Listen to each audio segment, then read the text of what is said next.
तो हमारा next topic है, आई थिंक टॉपिक का नाम क्या है बेटा? Growth rates.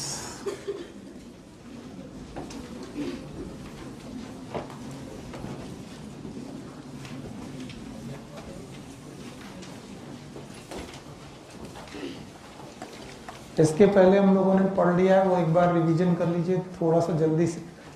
पहले पढ़ लिया हम लोगों ने ग्रोथ एंड डेवलपमेंट की डेफिनेशंस। ग्रोथ में मैंने पढ़ाया था increase in size of body, organ, tissue and cell, या फिर इंक्रीज इन नंबर ऑफ, ये पढ़ा रखा मैंने, ठीक है। फिर मैंने बोला था ग्रोथ में अगर जुड़ जाए डिफरेंशिएशन, क्या जुड़ जाए तो हो जाता है डेवलपमेंट। दो एग्जांपल पढ़ाए थे, एम्ब्रियोजेनेसिस, सीड जर्मिनेशन पढ़ाया था। फिर एक हेडिंग पढ़ाई थी, ग्रोथ इज इनडिटर्मिनेट। मैंने कहा था जितनी भी ग्रोथ ओपन है, कैसी है वो, कैसी रहेंगी? इनडिटर्मिनेट। उन्हें डिटरमाइन नहीं कर सकते कि वो कब तक होंगी विथ रिस्पेक्ट टू टाइम। फिर मैंने बोला था ग्रोथ इज मेजरेबल, क्या हम उसे मेजर कर सकते हैं? डायरेक्ट मेजरमेंट है कि इनडायरेक्ट? और इनडायरेक्ट मेजरमेंट के लिए हम लोगों ने एक मशीन देखी थी, और उसमें लेंथ, साइज, हाइट, ये पढ़ा था। फिर इसके बाद पढ़ा था फेजेस ऑफ ग्रोथ। कौन सा? फेजेस ऑफ ग्रोथ में हम लोगों ने पढ़ा था मेरिस्टेमेटिक फेज, इलांगेशन फेज, पक्का। फिर मैंने बताया था कैसे रूट नीचे की तरफ ग्रो कर रही है, लेकिन मैच्योरेशन टिश्यूज ज्यादा बढ़ रहे हैं, तो एरो ऊपर की तरफ आते हैं, याद है आपको? अच्छा, वो पढ़ाने के बाद आज हम लोग पढ़ रहे हैं ग्रोथ रेट्स। बहुत आसान है, इतनी जगह से पढ़ रहे हो। Whenever there is a rate, rate शब्द जब भी मिला जाए, it is describe with respect to time, with respect to time.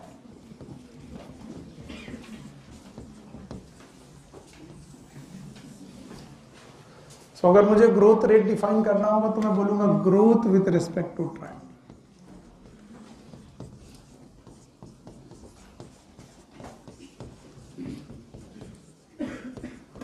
It is growth with respect to time. It is known as growth rates. One thing more, growth को define करने का कोई direct तरीका है नहीं, और मेरे पास क्या है? इनडायरेक्ट। तो indirect growth can be change in length, change in area, yes और no, change in volume, change in number, सुना है ना? तो भाई ग्रोथ को डायरेक्ट नहीं पढ़ सकते, तो हम कैसे पढ़ सकते हैं? Change in length, what is delta L, delta A, पक्का। अब जरा इसको इस डेफिनेशन में चेंज करो, what is growth? It is change in length with respect to time. If we are considering length, it is change in with respect to time, change in with respect to time, change in number with respect. So growth can be anything that जो हम लोग indirect नाप रहे थे, क्या क्या नाप रहे थे? ड्राई वेट, फ्रेश वेट नाप रहे थे, ड्राई वेट नाप रहे थे, length, area, volume, size, number, surface area. तो ग्रोथ नापने का कोई एक तरीका एक है कि बहुत सारे? तो हम ग्रोथ को लंबाई से नाप सकते हैं। तो कल को मुझे बोला जाए व्हाट इज ग्रोथ, तो मैं कहूंगा ग्रोथ विद रिस्पेक्ट टू, और मैं यूं भी बोल सकता हूं it should be, it may be change in length with respect to time. ये ग्रोथ रेट है भाई, change in length with respect to time. Sir मेरा मन इससे नहीं बन रहा है, ठीक है, तो आप किससे लोगे? एरिया। तो what will the growth rate? Change in area with respect to time. Sir volume, change in volume with respect. Sir number, change in number with respect to time. Sir dry weight, change in dry weight with respect to time. Sir fresh weight, change in fresh weight with respect to time. Any parameter with respect to time, it is known as growth rate. It is denoted by R, denoted by R, small r, R. इसको हम लोग are से denote करते हैं। And natural growth में growth rate can be of two type. It can be of two types. Natural growth rates में growth rate हमेशा दो प्रकार के डिफाइन किए गए हैं। One is known as arithmetic growth rate, arithmetic growth rate,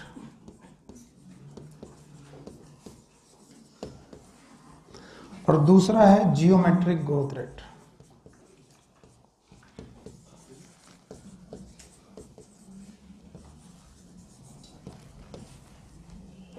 तो मैं आपसे बोलूं कि नेचुरल प्लांट में जो ग्रोथ रेट है, पहले उसकी डेफिनेशन बताओ फिर उसके टाइप बताओ। आप लोग मुश्किल हो जाएगा, मुश्किल हो जाएगा, आसान है। What is growth rate?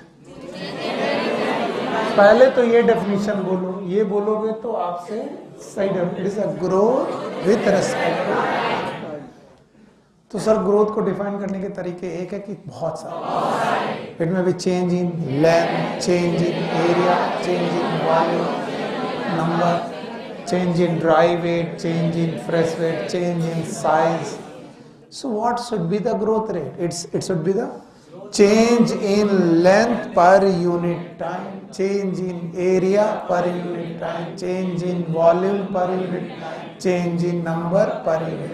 तो R can be anything। जो पैरामीटर लोगे वही पैरामीटर में R डिफाइन हो जाएगा। अगर नंबर में लोगे तो R, साइज में लोगे तो, एरिया में लोगे तो, वॉल्यूम में लोगे तो। खैर कितने प्रकार का? एक कौन सा? दूसरा एक है अर्थमेटिक ग्रोथ रेट, दूसरा जियोमेट्रिक। तो first of all we are going to define about the arithmetic growth rate. हटा दूं इसे? मैं दोनों ही ग्रोथ रेट एक साथ डिफाइन कर देना चाहता हूं। मैंने दो पार्ट में आपके बोर्ड को अलग अलग कर दिया। सबसे पहले arithmetic growth rate, what it means, ये कैसे डिफाइन होता है।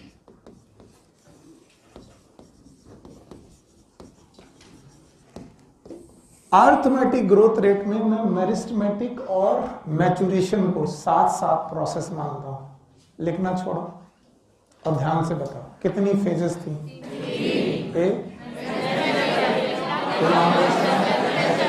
जब तक सेल डिवीजन है, जब नहीं है, जब मैचुरेशन हो गया, जब आप परमानेंट हो गए, मैचुरेशन।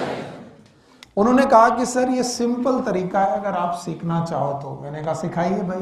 बोले सर एक सेल थी, there was a one cell, single cell, this was one single cell, it was the meristematic cell. M का मतलब meristematic cell. It divide by mitosis. किसके द्वारा? याद रखना ग्रोथ के लिए होने वाले सारे डिवीजन किसके लिए ऐसे होते हैं? माइटोसिस। कोई भी ग्रोथ मियोसिस से नहीं होती। जब भी ग्रोथ होगी और ग्रोथ का डिवीजन मांगा जाए, आप क्या बोलोगे? माइटोसिस। और माइटोसिस में एक सेल से कितनी सेल बनी? दो बनी। सर दो बन गई, ठीक है। अब जैसे ही दो सेल बनी, उनमें से एक हो गई परमानेंट। कैसी हो गई? मतलब ये मेरिस्टेमेटिक हुई कि बेटा मैच्योर हो गई।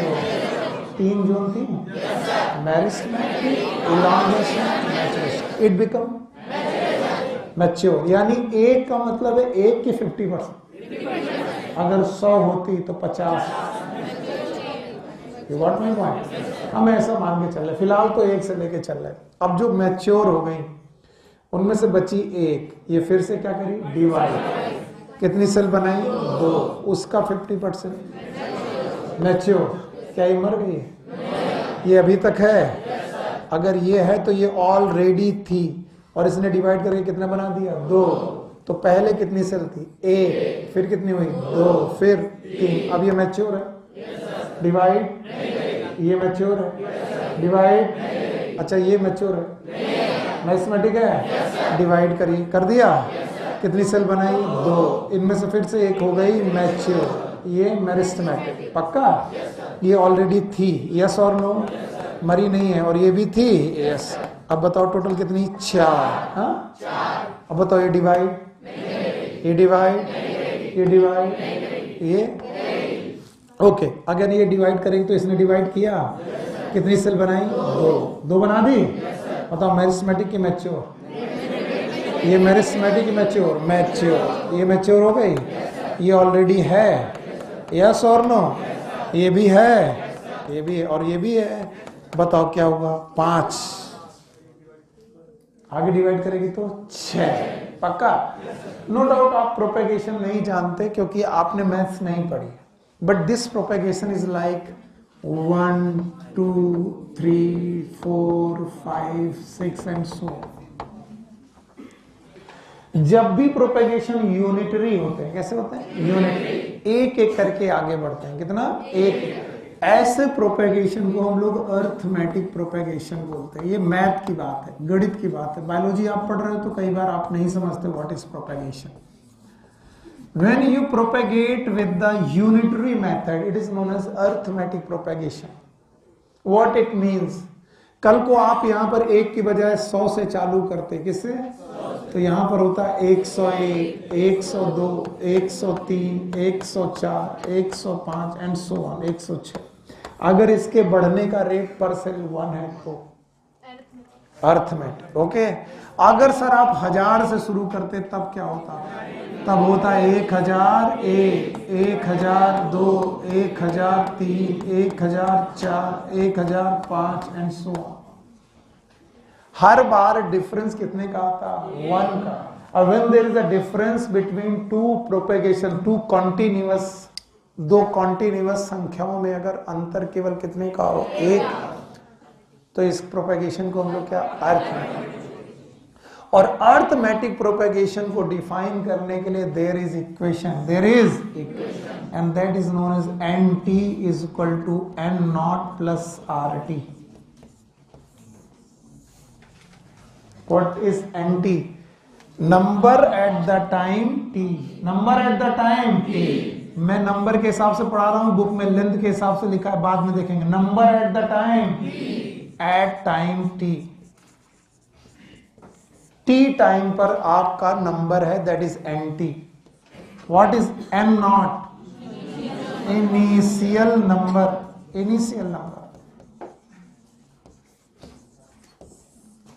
What is R? It is growth rate. इसी को पढ़ने आया हूं मैं, ग्रोथ रेट। और कैसा ग्रोथ रेट? ज्योमेट्रिक या arithmetic? And what is T? Time. चलिए, बोर्ड इतनी जगह पे नहीं आ पाएगा, आगे बढ़ाएंगे, वो वाला पोर्शन भी यूज कर लेंगे। चलो, तो बताइए हमने क्या कहा? एक कोशिका थी, डिवाइड की, मियोसिस की माइटोसिस, 2 बनी, 2 में से 1 मेरिस्मेटिक और 1 परमानेंट। तो जो मैच्योर हो गई वो डिवाइड और वो मर जाएगी, वो रहेगी। और जो मेरिस्मेटिक है वो डिवाइड, वो फिर से 2 बनाएगी। प्रोपेगेशन कैसे चलेगा? 1 2 3 4। ये 1 2 3 4 है। अगर 100 से चालू करते तो 101, 102, 100। अगर 1000 से, हर बार कितना बढ़ता? यानी कि 2 कॉन्टिन्यूअस संख्याओं के बीच में डिफरेंस 1। और जब भी ऐसा यूनिटरी मेथड आएगा, प्रोपेगेशन क्या कहलाएगा? Arithmetic propagation. फिर से बोलो। बोलते हैं ऐसी ही प्रोपेगेशन ग्रोथ होती है इलोंगेशन जोन ऑफ रूट में। ये कौन सा जोन? हाँ, ये इलोंगेशन है। कौन सी जोन? मेरिस्टेम। ये कौन सा? आप देख लिया करो मैं क्या पूछ रहा हूँ, वो मत बोला करो जो तुम बोल देते हो। बताओ इस जोन में कौन सा जोन है? इलोंगेशन। इलोंगेशन जोन में जो ग्रोथ रेट है वो अर्थमेटिक है। कैसा है? और यहाँ नंबर बढ़ रहा है कि लेंथ? हाँ, तो जो मैंने नंबर के लिए लगाया वो इक्वेशन लेंथ के लिए लग जाएगी। यस। तो बताओ क्या होगा? LT is equal to L0 plus RT। What is LT? It is not change in length. It is a length at time T. Length after time T. At time T या फिर after time T, वो जो time T तुमने ले लिया शुरुआत से। What is L0? Initial length. What is R? Growth rate. What is T? Time. And now ये हो गई मैथ। अब इसकी बायोलॉजी फील करते हैं। गमले में एक पौधा लगाया आपने, गमला समझते हैं, और उस पौधे में अभी बीज ही नहीं निकला था, बीज भी नहीं डाला था, पौधा लंबा होता जाएगा? नहीं, पॉसिबल ही नहीं। आपने गमले में एक सीड डाला, सीड से अंकुरण करके एक पौधा निकला, और पौधे की लंबाई 1 इंच थी, मान लो 1 इंच। अब तुम चाहते हो कि पर डे कितना बढ़ रहा है, per day with respect to, या पर वीक कितना बढ़ रहा विथ रेस्पेक्ट टू टाइम। तो अब आपने क्या किया कि 1 इंच का निशान लगा लिया कि ये भाई इनिशियल ग्रोथ है, हमने माना ये पौधा इनिशियल लंबाई वाला है। तो दिस विल बी L0। बोलो क्या नाम है? L0। यस और नो? पक्का? सर ये L0 हो गया। अब मैं टाइम के साथ इस पौधे को बड़ा होता देख रहा हूं, तो किस रेट से बढ़ रहा, किस आर से बढ़ रहा, उसका फार्मूला ये है कि मान लीजिए कि 1 हफ्ते के बाद ये 1 मीटर का हो गया, तो मेरे लिए फाइनल बेटा लेंथ क्या होगी? 1 मीटर। फिर से बोलो, 1 मीटर। इनिशियल क्या रही होगी? 1 इंच। क्या रही होगी? 1 इंच। और इंच को तुम सेंटीमीटर वगैरह में बदल लो या मीटर में बदल लो, और उसके बाद क्या रहा होगा? आर, वो निकाल रहे, और टाइम कितना? वीक। समझ गए? और इस तरीके से तुम्हें लगेगा कि आपको ग्रोथ रेट मिल जाएगा। लेकिन जब आप ऐसा करोगे तो आपके सामने एक इक्वेशन बनेगी, and that equation will be y equal to c plus mx। अब मत पूछना कि सर ये क्या होता है, क्या ये स्ट्रेट लाइन इक्वेशन है? No sir. What is y means? क्या ये y एक्सिस है? What is C means? Intercept on Y. Intercept on Y axis. Very good. बड़ी मदद की आपने। What is M? Slope. That is tan theta. Yes or no? Yes, sir. What is X? X axis. X axis. और बोले अगर तुम इस equation को इस इक्वेशन के साथ कंपेयर करो तो Y की जगह LT, C की जगह M की जगह R, M की जगह और X की जगह E, यानी X एक्सिस पे अगर क्या हो और Y एक्सिस में क्या हो? लेंथ। तो अगर किसी ग्राफ में ये हटा दें, अगर किसी ग्राफ में X एक्सिस पर हो टाइम, क्या हो? और Y एक्सिस पे क्या हो? लेंथ। तो वो ओरिजिन से शुरू करने का मतलब है कि टाइम t इक्वल टू 0 में ग्रोथ 0 पॉसिबल, क्योंकि हमें ग्रोथ तभी देखनी है जब इनिशियल कोई ग्रोथ हो। तो बताओ ओरिजिन से चालू होगी कि इंटरसेप्ट? और क्या वो स्ट्रेट लाइन जाएगा? No sir. तो बताइए इस ग्राफ में मैं आपसे पूछूंगा, ग्राफ बताइए, बताओ ये क्या होगा? LT की L0, ये क्या होगा? टाइम। क्या ये L होगा? और बताओ ये जो स्लोप होगी ये क्या होगा? R। पक्का? तो अगर मैं इस इक्वेशन में इसे मानूं तो ये what it will be? LT equal to L0 plus RT। चलो सब कुछ डिफाइन करो। What will be the LT? Length after time t। What is L0? What is R? Arithmetic की geometric? Arithmetic. What is T? यानी ये ग्रोथ linear growth होगी, particular time में पर्टिकुलर ग्रोथ ही होगी। अगर ये 1 घंटे में 1 मीटर बढ़ता होगा तो अगले 1 घंटे में 1 मीटर, अगले 1 और घंटे 1 मीटर, अगले 1 घंटे में 1 मीटर। नहीं आया? यानी पर घंटे इसकी ग्रोथ यूनिटरी होगी। क्या होगी? यूनिटरी। अगर बेटा तुमने ये 1 इंच से चालू किया और अगर 1 घंटे में 1 मीटर बढ़ता है, लेट सपोज 1 घंटे में बढ़ता है, तो बताओ 3 घंटे बाद क्या होगा? 3 मीटर 1 इंच। पर अगर मान लीजिए तुमने इसको 1 मीटर से चालू किया, किससे किया? तब भी 3 मीटर ही बढ़ेगा 3 घंटे में। पक्का? 1 इंच से चालू किया तब भी 3 मीटर, और 1 इंच से चालू किया तब भी 3 मीटर, क्योंकि इसकी 1 घंटे में बढ़ने की कितनी रेट है? 1। और ऐसी ग्रोथ कैसी कहलाएगी?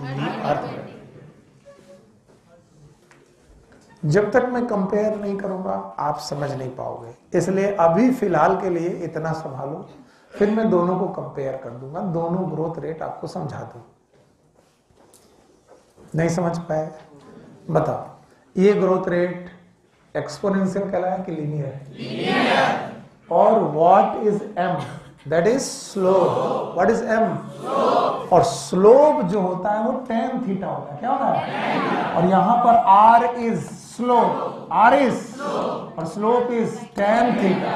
और आपको tan थीटा निकालने के लिए क्या हुआ? Change in length per unit time. और यही तो मैं बोल रहा था, change in length per unit time is equal to r। भूल गए आप? मैंने कहा था रेट को डिफाइन करने का कोई एक तरीका नहीं। अगर लेंथ में पैरामीटर लिया है तो it is change in length, area लिया है तो चेंज इन एरिया, वॉल्यूम लिया है तो नंबर लिया है तो चेंज इन। तो what is R? Change in length per unit time. नहीं आया? आया? बताइए, अगर मैं 1 से चालू करता, 1 2 3 4, 100 से चालू करूं, 101 102 1000 से चालू करूं, 1001 1002, नो मैटर आप कितने से चालू करोगे बढ़ेगा। 1 से चालू करोगे तो 100 से, तो 1 लाख से, तो इनिशियल पे डिपेंड। तुम कितनी भी शुरुआत करो, कितने भी, 1 मीटर पौधे से चालू करो, 1 इंच से चालू करो, 1 घंटे में 1 मीटर बढ़ना है तो हर घंटे में 1 मीटर ही बढ़ेगा। सर ये तब तक समझ में नहीं आएगा जब तक कि मैं इसे रिलेट ना कर दूं। फिलहाल दोनों को अलग अलग पढ़ लेते हैं, ये एक तरीका हो गया। ठीक, दूसरा तरीका सुनते हैं। आइए, दूसरा हमारे पास जो रेट है that is known as geometric growth rate.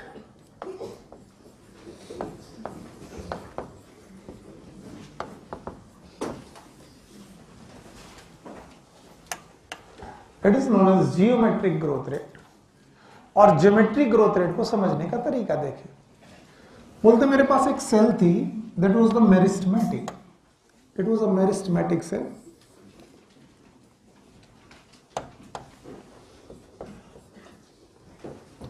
It was a meristematic cell. ये डिवाइड करी माइटोसिस से। मैंने कहा ग्रोथ के लिए हमेशा क्या होती है? माइटोसिस। और इसमें से कोई परमानेंट नहीं हुई, कोई भी परमानेंट। तो ये भी कैसी रही? ये भी किसी एक थी, 1 से कितनी हुई? 2। अब ये दोनों डिवाइड करेंगे, ये बनाएगी 2 और ये बनाएगी 2। यस, बताइए कितनी हो गई? 4। हाँ, अब ये डिवाइड करेंगे। अब मुझे बताने की जरूरत नहीं है आप क्या सुनना चाह रहे हैं या फिर आप क्या जानते हैं, बता पाओगे? प्रोपेगेशन में क्या होगा? 1 से 2, 2 से 4, 4 से 8, आगे आगे 32। तो what is propagation? By the way it is 1 2 4 8 16 32 and so on.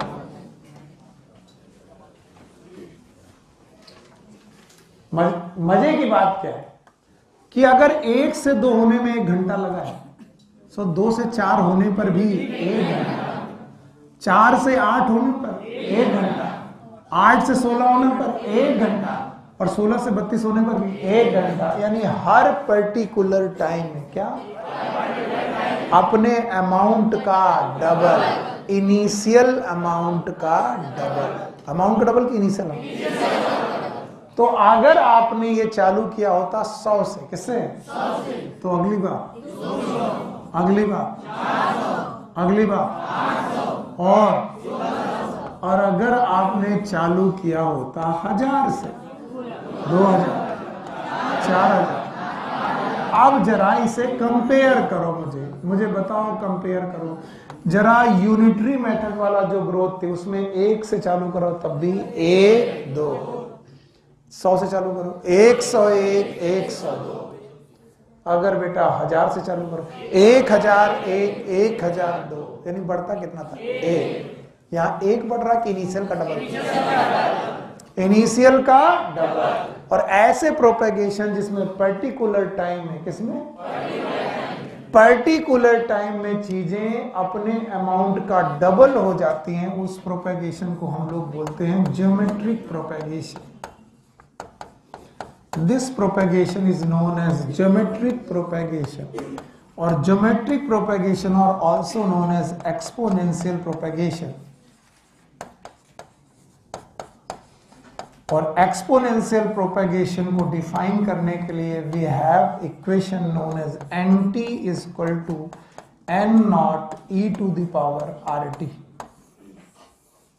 Define करते हैं nt at number at time t। अभी मैं नंबर के रेस्पेक्ट में डिफाइन कर रहा हूं, number at time t, and naught it is initial number. E is natural log base और exponential constant। natural log का बेस है ये या फिर exponential constant है। what is R? growth rate। बल्कि अब की बार growth rate जो है वो different है, वो था arithmetic, ये कैसा है, and this growth rate is also known as efficiency index। efficiency index। And what is t? Time। It is known as nt is equal to n naught e to the power rt। और बोल रहे कि sir ज्यादातर natural growth geometric growth propagation, geometric propagation follow करती है, और वो अपना साइज बढ़ाती है। क्या बढ़ाते हैं? लेंथ की साइज। साइज मतलब एरिया की वॉल्यूम, हाँ वॉल्यूम या फिर वेट, वॉल्यूम या फिर वेट। तो कहते हैं अगर मैं इसे वेट मान के चलूं, क्या मान के चलूं, तो सर क्या डेफिनेशन हो पाएगी, क्या इक्वेशन होगी? तो मैंने कहा weight at the time t is equal to w not e to the power rt। आपने देखा टाइम अपना गड़बड़ कर दिया। मैंने क्या कहा, जब लंबाई बढ़ रही होती इलॉन्गेशन जोन पे तो वो कौन सा फॉलो करती है, अर्थमेटिक। और जब आप बॉडी का साइज बढ़ा रहे हो, क्या बढ़ा रहे हो, साइज मतलब वेट बढ़ रहा, वॉल्यूम बढ़ रहा। बॉडी का साइज बढ़ने का मतलब क्या बढ़ा, वेट और वॉल्यूम। तो जब आप वॉल्यूम बढ़ाते हो तो क्या आता है, WT is equal to W naught e to the power RT। What is WT? Weight at the time t। What is W naught? What is E? What is R? What is T? Yes। ये question मैंने पहले कहां पढ़ाई, क्या पढ़ाई थी, logistic growth में बताया था। अच्छा, उसके पहले कौन सी ग्रोथ पढ़ी थी, एक्सपोनेंशियल ग्रोथ में नहीं पढ़ाई थी। एक क्वेश्चन लॉजिस्टिक में नहीं पढ़ाई थी। हमने कहा था कि ये क्वेश्चन दोबारा आएगी, उस दिन भी तुमने नहीं सुना, तो फिर और डंडा खाओ। तुम जैसे लोगों को नहीं छोड़ सकते, उठाओ डंडा। अब कोई बात तो नहीं सुन रहा, तुम लोग तो सुनो। करके आए जो होमवर्क दिया था, पक्का?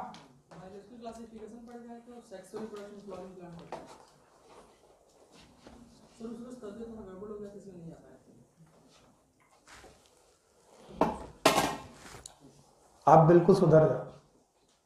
जो होमवर्क दें, जितने लोगों पे अपना बस चल सकता उनसे कहेंगे, बाकी भाड़ में जाए। अब बता देना तकलीफ हो तो कि सर हम नहीं कर पाएंगे, तो तुमको भी आउट करें। तब मैंने कहा था कि अगर मैं एक्सपोनेंशियल कांस्टेंट को कोई भी चेक न लगाऊं, क्या ना लगाऊं, चेक, तो मेरे पास ग्राफ में एक तरफ होगा वेट, क्या होगा, तो वेट की जगह नंबर ले लो। वेट की जगह क्या ले लो, क्योंकि मैंने इसे किससे डिफाइन किया, नंबर।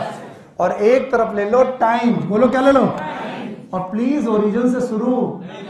ओरिजिन का मतलब होता है जीरो, जीरो से ग्राफ शुरू, क्योंकि हमें इनिशियल कुछ लेना पड़ेगा। और ये ग्राफ बढ़ेगा जे, बोलो क्या बनेगा, जे। इस ग्राफ को अगर मैं मैथमेटिकली ड्रॉ करूं ना बेटा, ये हमेशा जे आएगा, इसमें ऐसा आ ही नहीं सकता।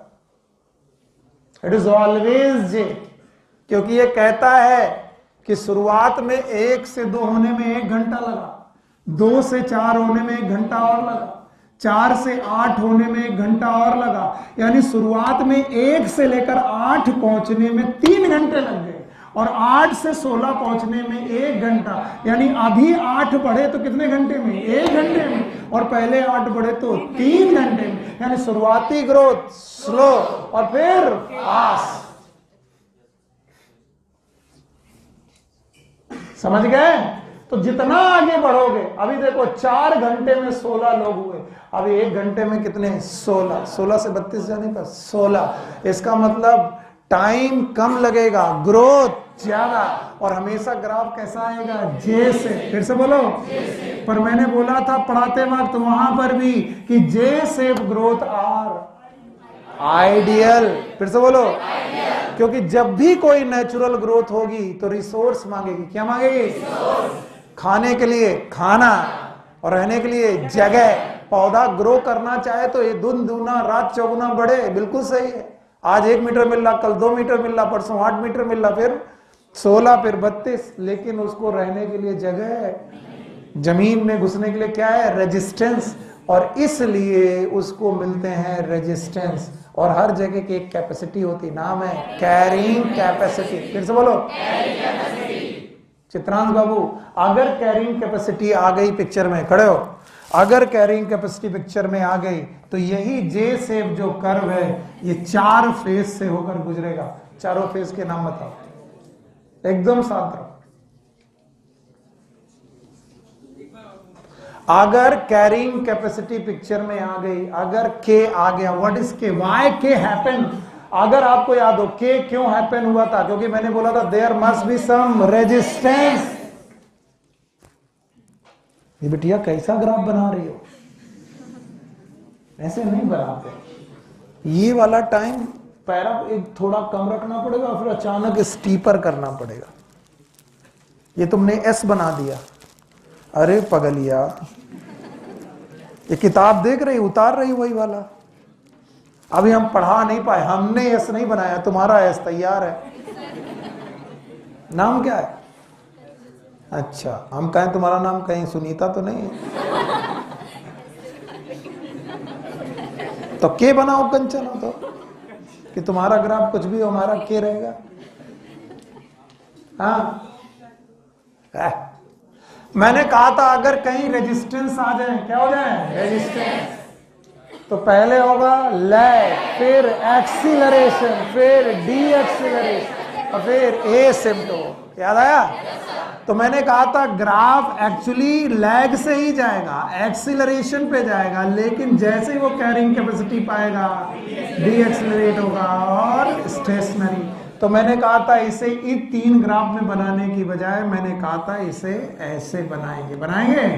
अब बताओ, ये वाला फेज लैग, ये एक्सेलरेशन, ये डी एक्सेलरेशन, ये एसिम्प्टोट, इसका नाम एसिम्प्टोट।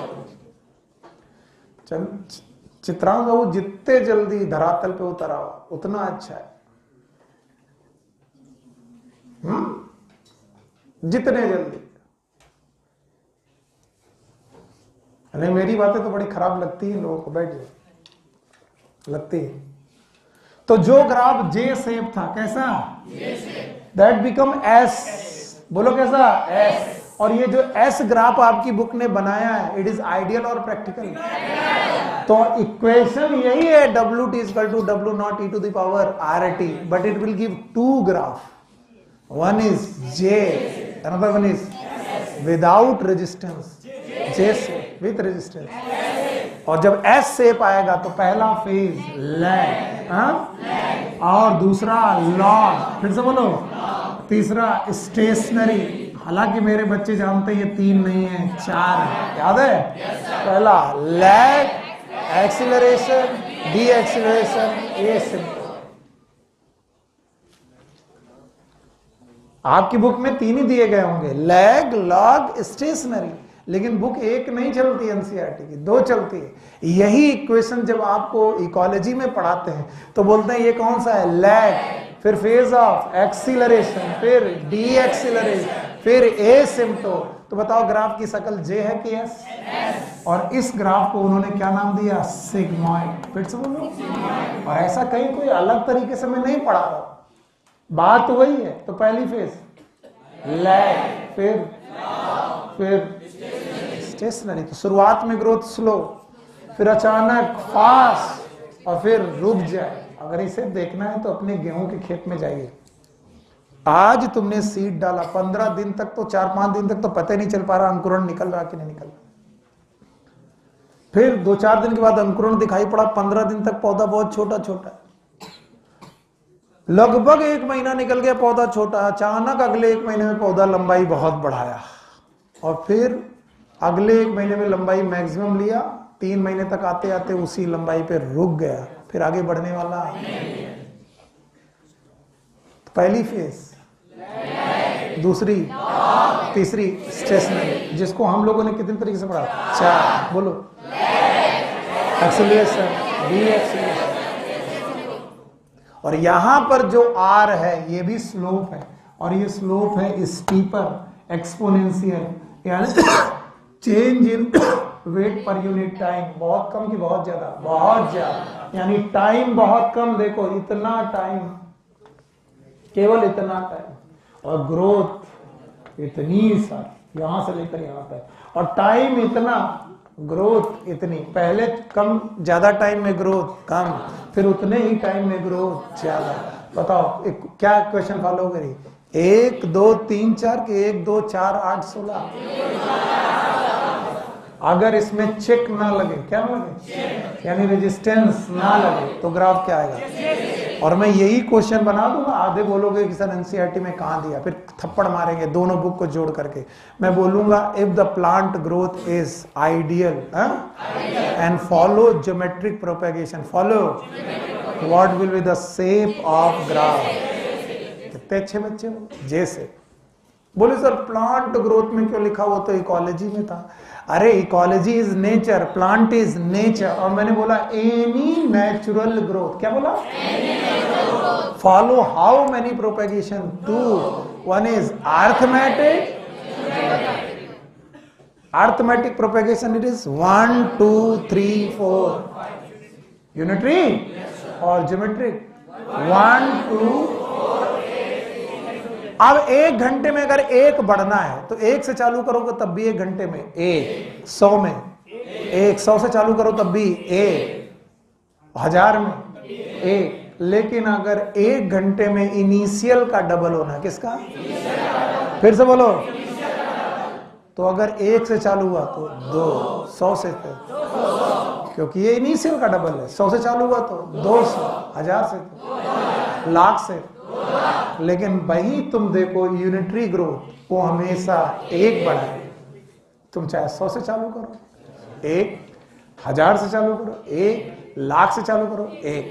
और इसीलिए geometric growth propagation they are always called as relative growth rate. इन्हें क्या बोलते हैं, और कई बार लोग पूछते हैं what is relative growth rate, the growth rate which related with initial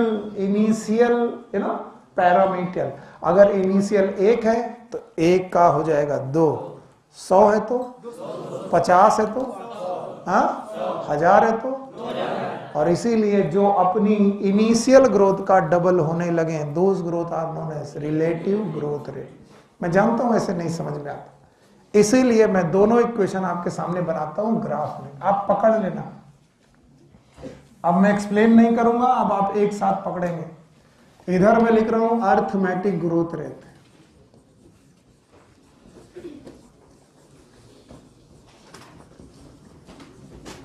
it is again R, पर इन दोनों आर में डिफरेंस है।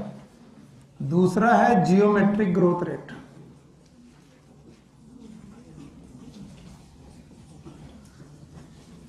इट इज अगेन आर, और दोनों आर में एफिशिएंसी इंडेक्स कौन है, ज्योमेट्रिक ग्रोथ। ओके चलिए दोनों को दिखाने का तरीका, स्टार्ट विथ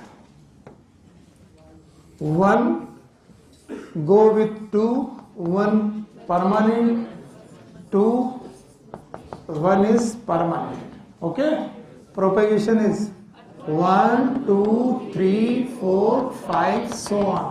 यानी पर्टिकुलर टाइम, अगर ये टाइम 1 घंटे का तो 1 घंटे में 1 से, फिर अगले घंटे में 2 से, अगले घंटे में 3 से, टाइम वही रहेगा, ग्रोथ हमेशा यूनिटरी। इक्वेशन इज, ऐसे प्रोपेगेशन का नाम अर्थमेटिक प्रोपेगेशन। क्या इसकी मैथ बायोलॉजी से कोई लेना देना नहीं, इसको मैथ में डिफाइन किया गया, N T is equal to N not plus R T. अगर तुमने linear expansion of the rod कभी पढ़ा हो, हीट एंड थर्मोडायनेमिक्स में पढ़ा है, कुछ नहीं आता तो। L T is equal to L not plus delta L delta T कभी पढ़ा है? अगर मैं रॉड को टेम्परेचर दूं, रॉड लंबी होती है, इसका इक्वेशन नहीं जानते हो? What is the equation? Alpha delta T. What is delta T? Change in time. What is alpha?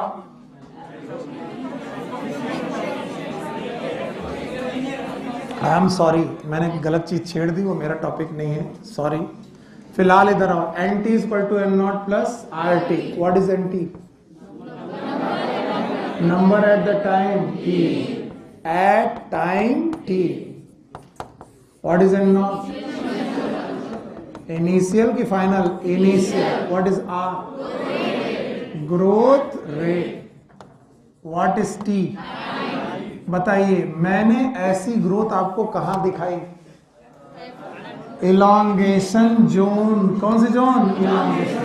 वहां नंबर पढ़ रहा कि लेंथ? तो इसी इक्वेशन को क्या पढ़ाया गया? L T equal to L not plus R T. Yes और नो?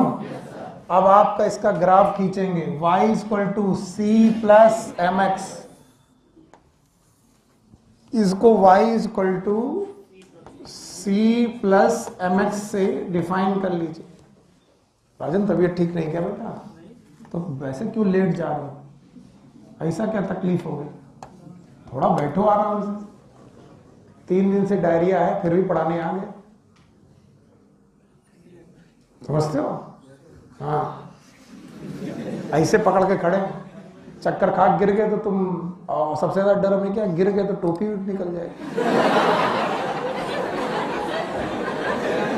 और कोई डर नहीं है। आज हम यही सोच रहे थे कि मान लो पढ़ाते पढ़ाते किसी दिन भाई कैल्शियम की कमी हो जाती है, इस डायरिया का, तो तुम समझो बड़ा से बड़ा हाथी जो होता है, 3 दिन के अंदर जो लूज मोशन आपको लूज करता है भाई साहब, लटके हैं। हमको इस बात का डर है, गिरे तो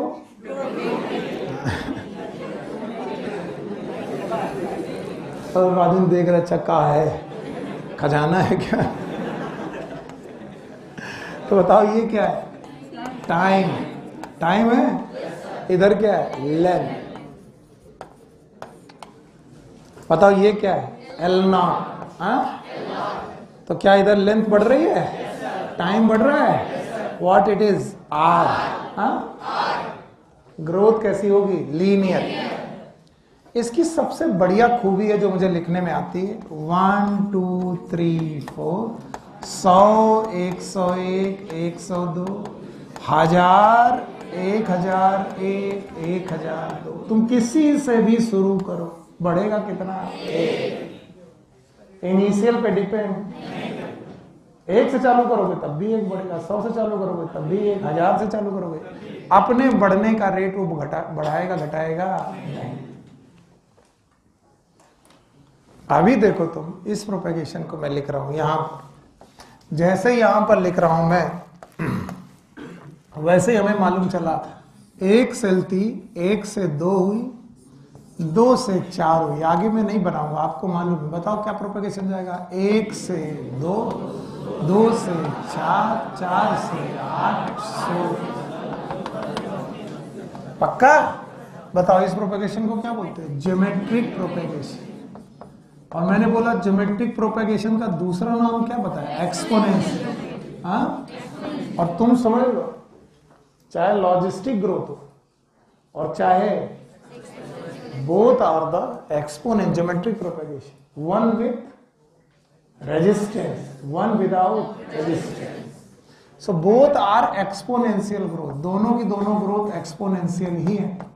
अगर दोनों की दोनों ग्रोथ एक्सपोनेंशियल ही है तो इनका फॉर्मूला एक्सपोनेंशियल कांस्टेंट लगेगा, nt equal to n not e to the power. Exponential आते ही एक्सपोनेंशियल कांस्टेंट आ जाएगा। What is e? Exponential constant. बोलो क्या होता है? एक्सपोनेंशियल। फिर मैंने बोला कि पौधों में एक्सपोनेंशियल ग्रोथ कहाँ मिलेगी, लेंथ में कि साइज में? हाँ, साइज। तो जो पौधे अपना ग्रोथ बढ़ाते हैं वो साइज में जब बढ़ाते हैं तो एक्सपोनेंशियल बढ़ाते हैं। तो साइज में वेट बढ़ता है तो मैंने बोला WT equal to W not e to the power. मैंने WE क्यों लिया? क्योंकि एनसीईआरटी ने W लिया है तो मैंने वेट ले लिया। अब मैंने कहा वेट और टाइम के बीच का एक ग्राफ बनाओ। मैंने बनाया और मैं जानता था जवाब लोग रट्टा वाला देंगे। मैंने कहा ओरिजिन से चालू करो। ओरिजिन से चालू करने का मतलब है तुम ये मान के चल रहे हो वेट 0 था तो पौधा था ही नहीं तो कैसे बढ़ जाएगा, तो कुछ तो मान के चलना पड़ेगा। फिर इधर क्या लिया मैंने? टाइम। मैंने कहा ग्राफ बनेगा जे से। लोगों ने कहा नहीं सर बुक में तो लिया है एस, आपने जे क्यों बनाया? मैंने कहा जे ही बनेगा। अगर मैं मैथ को सही मानूं, बायोलॉजी ना मानूं तो मैं मानूंगा कि इसमें कोई रेजिस्टेंस, और दिन दूनी रात चौगुनी बढ़ेगा। 1 से 2, 2 से 4, 4 से 8, 8 से 16। शुरुआत में कैसे बढ़ेगा? स्लो। ये कैसी फेज होगी? लैग। लैग। फिर कैसी होगी? लॉन्ग। पक्का? पर मैं जानता हूं this will be the ideal. बोलो क्या होगा? क्योंकि दुनिया में कोई भी चीज ग्रोथ है एक्सपोनेंशियल तो होगी but at a certain limit. उसके बाद आ जाती है कैरिंग कैपेसिटी। याद आया? उसके बाद अगर कैरिंग कैपेसिटी आ गई तो बेटा ग्रोथ कैसी होगी? पहली लैग, फिर एक्सीलरेशन और फिर डी एक्सीलरेशन और फिर ए से। तो मैंने जो पीला ग्राफ बनाया है क्या ये आइडियल है कि प्रैक्टिकल है? हाँ, प्रैक्टिकल। ये प्रैक्टिकल ग्राफ है। और जब आप प्रैक्टिकल ग्राफ के बारे में सोचोगे तब आपको लगेगा equation is the same. May produce J, may produce S, when produce J. Ideal when there is no resistance, and when produce S when we consider is resistance.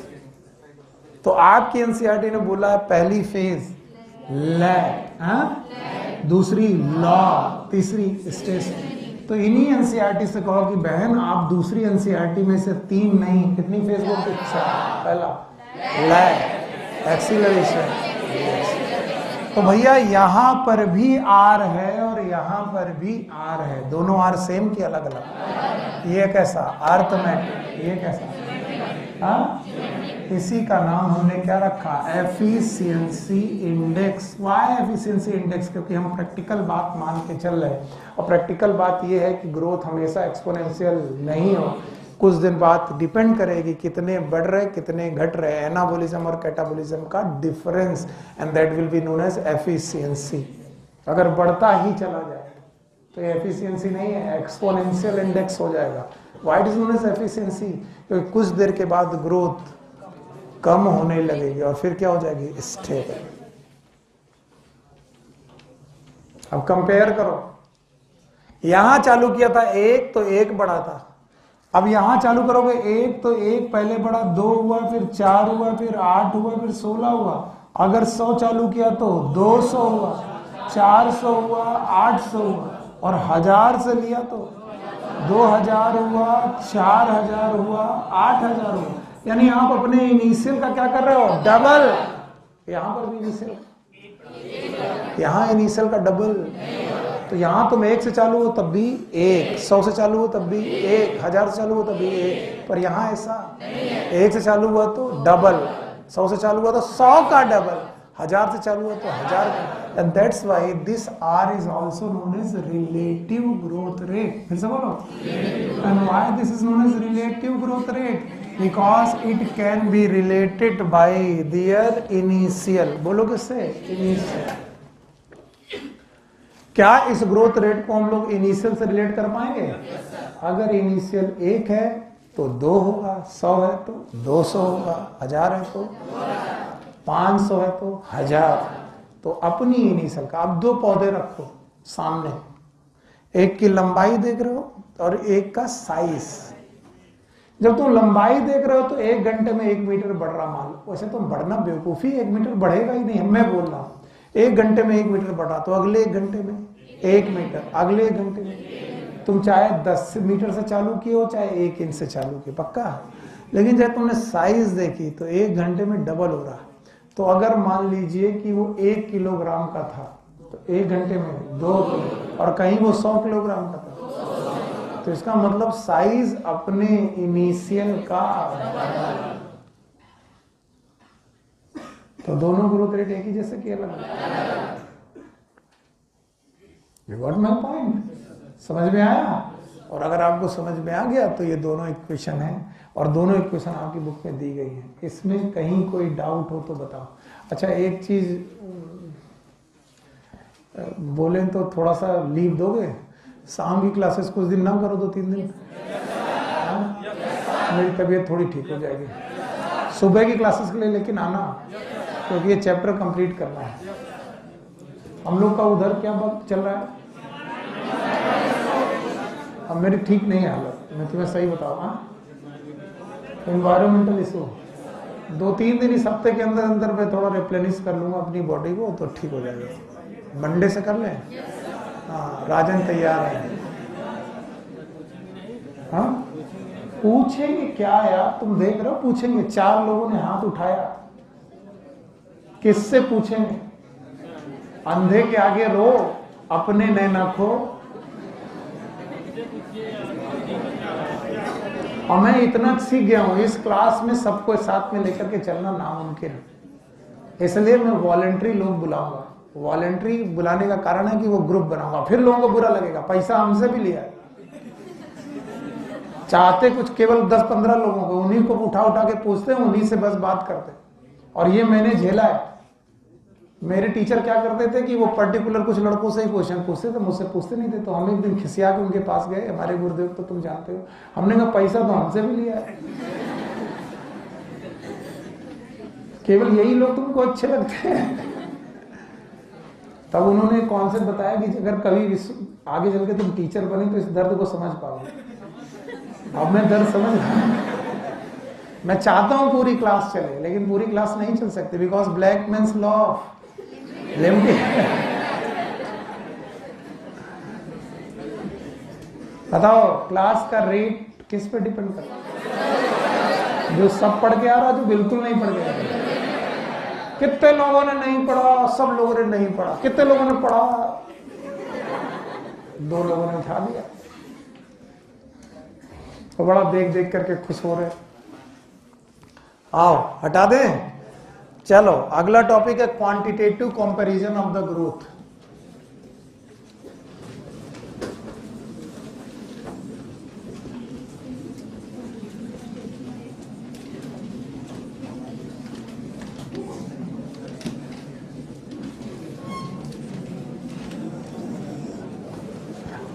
अभी जो मैंने तुम्हें पढ़ाया था, प्लीज टाइम मत देखें, बहुत टाइम है, 1 घंटा। ऐसा क्या तकलीफ है, समझ में नहीं आ रहा? अभी जो मैंने तुम्हें पढ़ाया था दैट वाज द ग्रोथ और ग्रोथ रेट। अभी मैं आपको क्वांटिटेटिव कंपैरिजन, क्वालिटेटिव की क्वांटिटेटिव, ये कोई हेडिंग नहीं है, एक paragraph. Quantitative comparison of growth सिखाने जा रहा हूं। बोलते हैं अगर आप ग्रोथ देखने पे आ जाओ तो आपको 2 तरीके की ग्रोथ मिलेगी। One is known as absolute growth, absolute growth, and the second one is known as relative growth. इसके पहले मैंने रिलेटिव ग्रोथ रेट बढ़ाया था, अभी ये रिलेटिव ग्रोथ है। तो अगर आप क्वांटिटेटिव कंपैरिजन कराने पे आ जाएं तो there is a 2 type of growth, one is known as absolute growth and other one is known as relative growth. और उसको बताने के लिए उन्होंने 2 पत्तियां आपके सामने रखी है, a leaf A and the leaf B.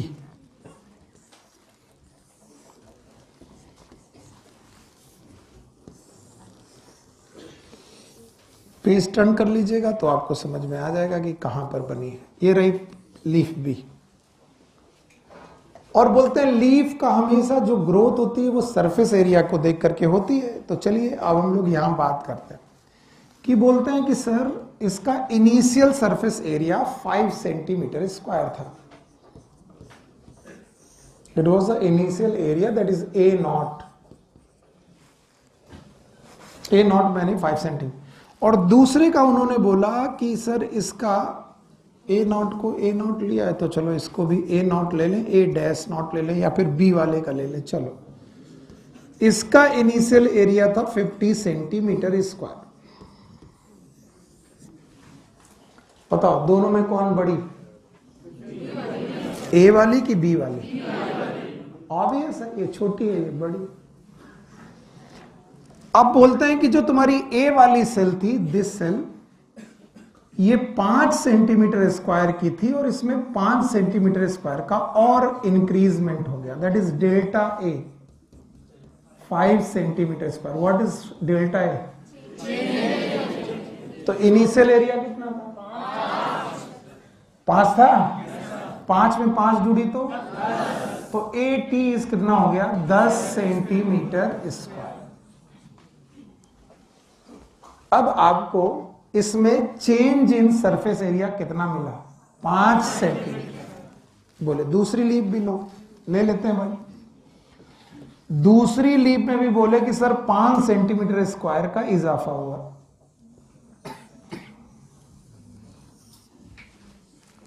बोले इसका डेल्टा ए भी 5 सेंटीमीटर स्क्वायर है, तो इसका जो 80 हुआ इट इज 55 सेंटीमीटर स्क्वायर। अब अगर मुझे इन दोनों पत्तियों की एब्सोल्यूट ग्रोथ बताई जाए, एब्सोल्यूट ग्रोथ, तो मैं बोलूंगा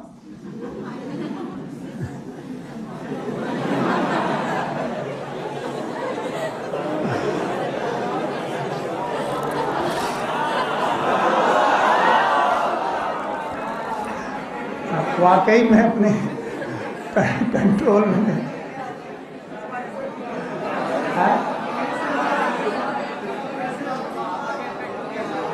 ऐसे बेटा मुझे ख्याल आने लगे आजकल।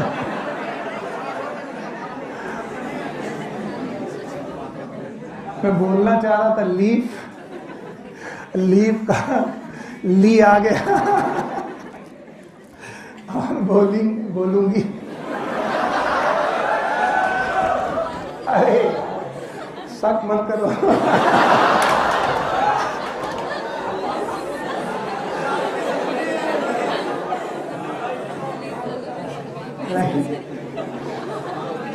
अच्छा, इसकी एब्सोल्यूट ग्रोथ कितनी है?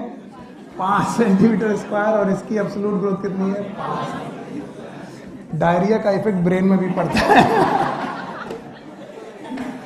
आई एम द मैं एक जीता जागता उदाहरण हूं। डायरिया का इफेक्ट ब्रेन में भी पड़ता है। ओके देखो भाई, तो इसकी एब्सोल्यूट ग्रोथ कितनी है? 5 से, और इसकी भी। तो कोई भी बोलेगा दोनों की एब्सोल्यूट ग्रोथ इक्वल है। तुम भी 5 सेंटीमीटर स्क्वायर बड़ी हो और तुम भी 5 सेंटीमीटर स्क्वायर बड़ी, यानी तुम दोनों की ग्रोथ 5 सेंटीमीटर स्क्वायर एब्सोल्युटली हुई। लेकिन अगर मैं पूछने लगूं रिलेटिव ग्रोथ, कौन सा growth? Relative growth. And relative growth is always related with the initial, एकदम साफ। And this relative growth can be called as percentage growth, अगर मुझे अपने आप को सही ढंग से समझाना है तो। अगर मैं अपने हिसाब से सही ढंग से समझना चाहता हूं तो it is known as percentage growth, and that can be related with the initial parameter. अब इनिशियल पैरामीटर से रिलेट करोगे तो परसेंटेज ग्रोथ हो सकती है। तो जो ए सेल थी, ए, उसका परसेंटेज ग्रोथ निकालते हैं। It is change in area upon initial area into 100, that's it. ये निकालो। जब मैं ये निकालूंगा तो मुझे मिलेगा 5 सेंटीमीटर स्क्वायर ग्रो किया था, इनिशियल भी कितना था? 5। तो मुझे मिलेगा 100% ग्रोथ। कैसी ग्रोथ? 100%। यानी छोटी वाली पत्ती में ग्रोथ कितनी हुई है? 100%। वही मैं बी वाला उठाऊंगा। जब मैं बी वाला उठाऊंगा, again it is delta A upon A not into 100। अब मैं उठाऊंगा तो बोलूंगा 5/50 इंटू 100। कितना परसेंट? 10%। मैं ये भी कर सकता था, लेकिन मुझे कॉम्प्लेक्स करना था। 5 2 10 ताकि लगे कैलकुलेशन कर रहे। तो बताइए बी वाले में कितना ग्रोथ हुआ है? 10%। अगर मैं पूछने पे आ जाऊं कि दोनों की एब्सोल्यूट ग्रोथ इक्वल क्या अनइक्वल? इक्वल। पर दोनों की रिलेटिव ग्रोथ, तो आपकी बुक आपसे पूछती, मैं नहीं पूछता हूं कि बताइए अगर रिलेटिव ग्रोथ पूछी जाए तो ज्यादा किसमें हुई? छोटी वाली पत्ती में कि बड़ी? छोटी। यानी छोटी वाली पत्ती की ग्रोथ रिलेटिवली कम है कि ज्यादा? वो अपने इनिशियल का क्या हो गई? डबल। और ये इनिशियल का 10%। यानी जो उसी पर्टिकुलर टाइम में अपने आप को डबल कर ले, क्या वो एक पर्टिकुलर टाइम में अपने आप को डबल करने वाला प्रोपेगेशन फॉलो कर रही है? एंड दैट प्रोपेगेशन इज 1 2 4 8 16 की 1 2 3 4। और अगर ये फॉलो कर रही है तो बताओ वो कौन सा? ज्योमेट्रिक। और ज्योमेट्रिक ग्रोथ रेट का नाम क्या था? Relative growth. तो अगर वो तुमसे क्वेश्चन पूछेंगे कि बताओ दोनों की एब्सोल्यूट ग्रोथ कितनी? इक्वल कि अनइक्वल? और दोनों की रिलेटिव ग्रोथ अनइक्वल। कौन ज्यादा बढ़ी? छोटी वाली ज्यादा बढ़ी। सिंपल है। समझ में आया? तो आपको समझ में आ गया कि जब भी क्वांटिटेटिव कंपैरिजन करोगे तो क्वांटिटेटिव कंपैरिजन में इनिशियल का रिलेट करोगे। अगर तुम इनिशियल का रिलेट कर पा रहे हो then it is growth, this growth is fine. अगर इनिशियल का रिलेट नहीं कर पा रहे हो, अगर तुम परसेंटेज ग्रोथ के हिसाब से निकल रहे हो तो वो रिलेटिव ग्रोथ है। और अगर उसकी क्वांटिटी में देख रहे हो दोनों 5-5 तो एब्सोल्यूट ग्रोथ बराबर। और दोनों 5-5 होने के बावजूद भी एक 100% और एक 10%। तो आपको सच में सही ग्रोथ कौन सी पता होनी चाहिए? एब्सोल्यूट की relative? Relative. Relative growth is the real growth. आप अपने इनिशियल से कितना बढ़ गए। नहीं आया? आ गया। एक बंदे ने 5 रुपए लगाकर 5 रुपए कमाए, एक बंदे ने 50 रुपए लगाकर 5 रुपए कमाए। दोनों का लाभ बराबर है 5 रुपए का। कितने का? 5। पर एक का लाभ अपनी मूलधन से डबल है कि नहीं है? तो हम बोलेंगे किसका व्यापार अच्छा है? जिसने 5 रुपए लगा के 5 रुपए कमाए, 100% बेटा लाभ है। और जिसने 50 रुपए लगाकर 5 रुपए कमाए, 10% का लाभ है। तो percentage growth are the absolute growth और रिलेटिव ग्रोथ है। रिलेटिव हटा दे। Thank you very much. हटा दे रहे। Now the conditions for the growth.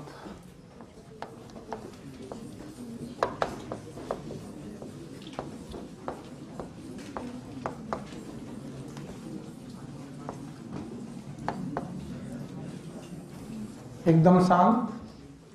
Conditions for the growth are the factors. Conditions, they are the factors which are responsible for growth.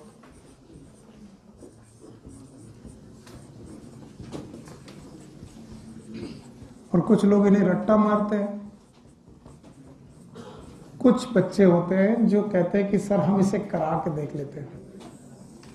मैंने कहा बेटा ये सीड लो, सूखा सीड, इस पे पानी डालो और फिर इसको अंकुरित होने दो और इसकी ग्रोथ देखो।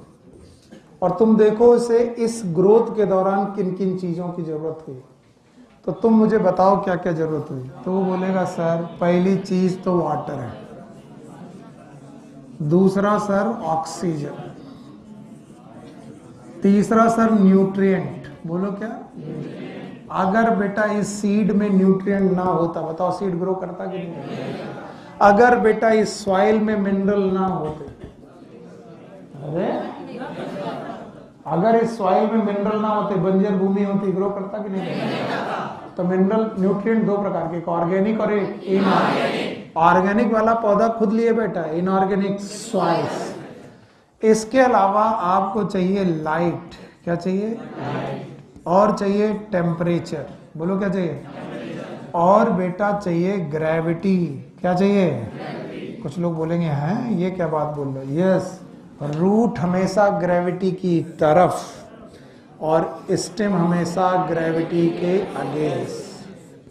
पहले फैक्टर लिखो, बताओ कौन कौन से? Water, oxygen, nutrient, light, temperature.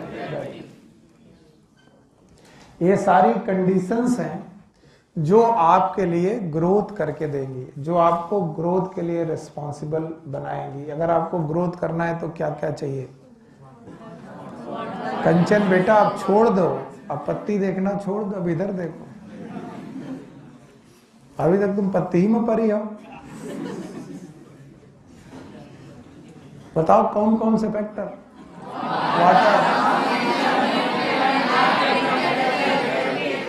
Water, oxygen, nutrient, light, temperature. पक्का? आओ, वाटर ग्रोथ में कैसे मदद कर सकता है? तो सबसे पहले वाटर की महिमा, जल ही जीवन है, याद है? It is a universal solvent. जीवन की उत्पत्ति कहां हुई? पानी में। हमारी कोशिकाओं में 70 to 90% वाटर ही है। 70 to 90% वाटर ही है। वाटर में ही सारे एंजाइमेटिक एक्टिविटीज हैं। अगर वाटर डालोगे तो एंजाइमेटिक एक्टिविटी घटेगी कि बढ़ेंगे? बढ़ेगी। And now transport in plant, अगर किसी कोशिका में पानी गया, पता नहीं, तो बताओ वॉल्यूम घटेगा कि बढ़ेगा? वाह मेरे बच्चों, वॉल्यूम बढ़ेगा। वॉल्यूम बढ़ेगा तो टर्गर प्रेशर बढ़ेगा, बढ़ेगा तो टर्जिडिटी घटेगी, और टर्जिडिटी बढ़ी तो सेल सिकुड़ेगी कि फैलेगी? सेल में आएंगे एक्सटेंशन, फिर से बोलो। और इस एक्सटेंशन को ऑक्यूपाई करने के लिए वैक्यूल बनना चालू होगा। क्या? वैक्यूल साइज बढ़ाएगा। और जैसे जैसे वैक्यूल साइज बढ़ाएगा सेल होगी इलॉन्गेट। बोलो, इलॉन्गेशन वाली कोशिकाएं याद हैं? इलॉन्गेशन वाली कोशिकाओं में क्या चालू हो गया था?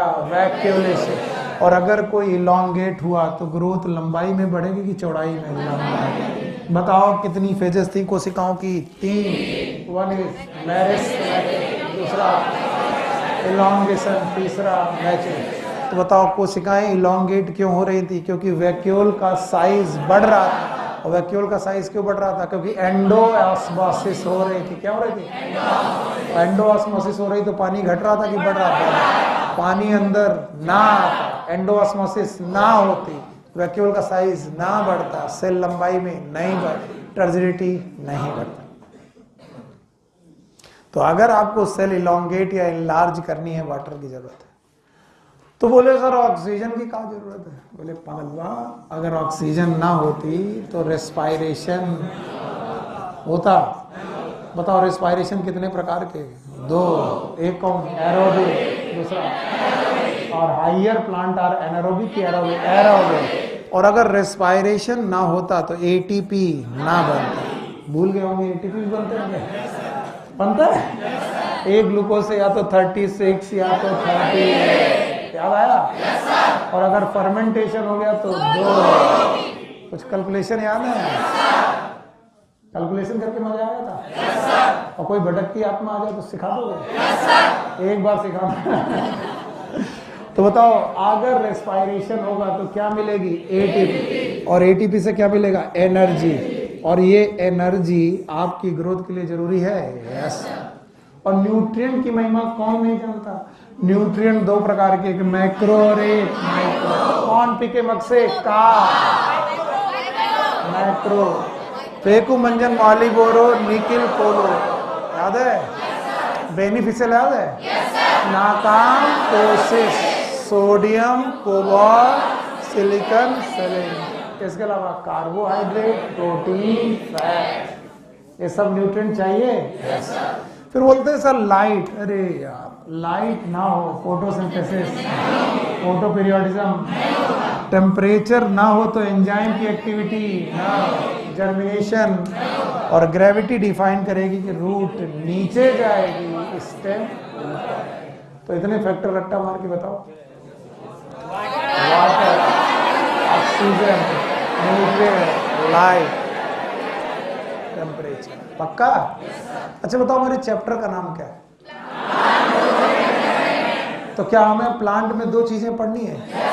एक क्या? और अच्छा बिना बुक देखे बताओ, अगर ग्रोथ में क्या जोड़ दिया जाएगा, ग्रोथ में क्या जोड़ दिया जाएगा? डेवलपमेंट, तो क्या हो जाएगा? अगर मैं कहूँ ग्रोथ खत्म हो गई और डेवलपमेंट पढ़ना है, ग्रोथ और डेवलपमेंट पढ़ना है, इनके बीच में डिफरेंस, तो हमारा नेक्स्ट टॉपिक क्या होगा? डिफरेंस। बुक देखो, इससे बढ़िया तो किताब ही नहीं है, कोई किताब ही नहीं है। सौरभ बाबू कह रही भैया हमारे चैप्टर का नाम है ग्रोथ एंड डेवलपमेंट, और ग्रोथ में जब तक डिफरेंशिएशन ना जोड़ो तब तक डेवलपमेंट। तो ग्रोथ हमने अभी अभी खत्म कर दी है, खत्म हो गई ग्रोथ, और डेवलपमेंट पढ़ाना है तो उसके पहले क्या चाहिए? डिफरेंशिएशन। और डिफरेंशिएशन पढ़ने के लिए हमको चाहिए एनाटॉमी का नॉलेज, और एनाटॉमी हमको आती है, आती है? वो कह रहा सर पता नहीं आती कि नहीं आती। हाँ ना ब्लैक, हाँ एनाटॉमी आती है, पढ़े हो? ओके। प्राइमरी मेरिस्टेमेटिक टिश्यू के नाम बताओगे? प्राइमरी, ऐसे मैं पूछ रहा हूं, मैं पढ़ा नहीं रहा हूं, ऐसे ही पूछ रहा हूं। प्राइमरी मेरिस्टेम के example? Very good. Lateral meristem,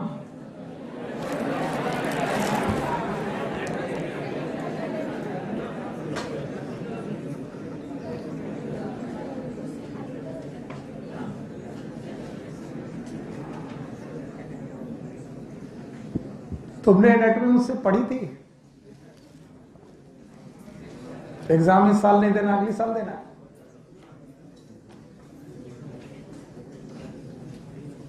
अभी सुनने में आ रहा था कि एग्जाम साल में 2 बार होगा, और वो भी ऑनलाइन होगा। अभी पोखरियाल साहब कुछ बोले कि नहीं बोले? बैठो।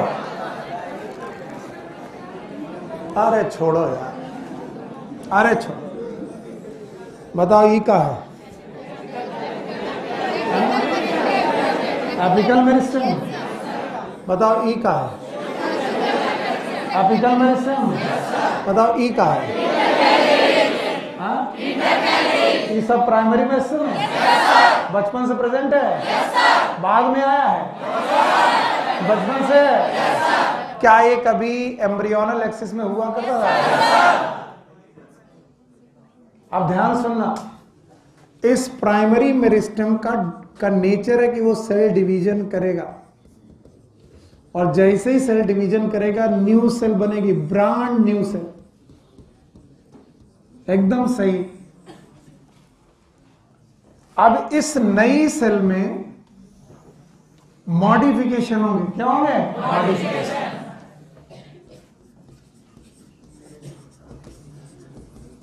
थोड़ी हालत सही होती है, आपने पूरी क्लास को मारता है इस क्वेश्चन पे। क्या होगा? और ये मॉडिफिकेशन उसकी सेल में होते हैं। कहां पर होते हैं? सेल की वॉल में। कहां पर? और साइटोप्लाज्म में। किसमें? साइटोप्लाज्म। तो सेल वॉल और साइटोप्लाज्म में मॉडिफिकेशन होते हैं। तो एक नई सेल अभी अभी बनी है जो कि प्राइमरी मेरिस्टेम के सेल डिवीजन से बनी है। प्राइमरी मेरिस्टेम में सेल डिवीजन हुआ, और उस प्राइमरी मेरिस्टेम में सेल डिवीजन होने से एक नई सेल बनी, और उस नई सेल में मॉडिफिकेशन होने लगे। कहां कहां? और साइटोप्लाज्म में। कुछ मॉडिफिकेशन तुम्हें सुनाता हूं, सुनो पहले। वैक्यूल बनने लगा, मॉडिफिकेशन। सेल वॉल में डिपॉजिट होने लगा, मॉडिफिकेशन। तो सेकेंडरी डिपोजिशन इज मॉडिफिकेशन। और उसकी वजह से ये कोशिका हो गई परमानेंट। कैसी हो गई? परमानेंट अगर हो गई तो बताओ इसने सेल डिवीजन चालू रखा कि बंद कर रहा? हाँ सर, सेल डिवीजन तो इसका हो गया स्टॉप, और सेल डिवीजन अगर स्टॉप हो गया तो ये परमानेंट हो गई और ये फंक्शनली स्पेशलाइज्ड हो गई। फंक्शनली क्या ये फंक्शन करने लगी? और फंक्शनली स्पेशलाइज्ड हो गई और सेल डिवीजन जारी रहा कि बंद हो गया? बंद। तो बताओ इन्हीं मॉडिफिकेशन का नाम क्या कहलाएगा? डिफरेंशिएशन। हद हो गई सर, ये क्या पढ़ा दिया आपने? फिर से पढ़ाओ।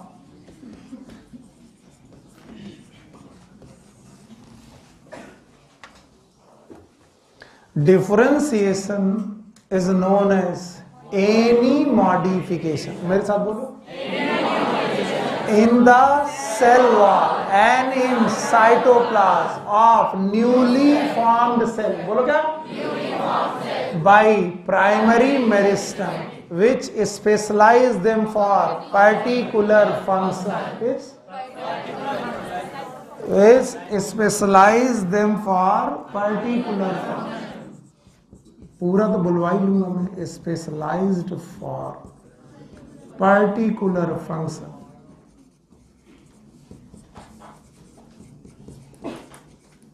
and make them and cell division stop is known as differentiation। Sir नहीं आया, फिर से बोलो।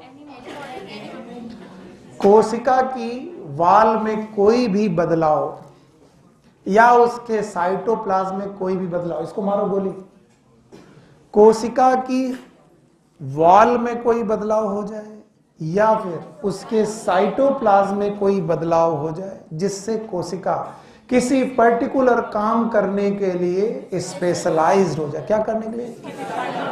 पर्टिकुलर काम करने के लिए स्पेशलाइज्ड हो जाए और परमानेंट हो जाए। क्या हो जाए? और सेल डिवीजन बंद कर दे। ऐसे बदलावों का नाम डिफरेंशिएशन। तहजीब कड़ी हो। Tell me any five permanent tissue.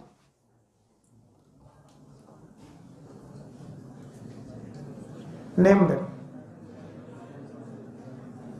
पढ़ना लिखना बंद, यही कर रही हो? जैसे जैसे एग्जाम आएगा वैसे वैसे पढ़ना लिखना बंद।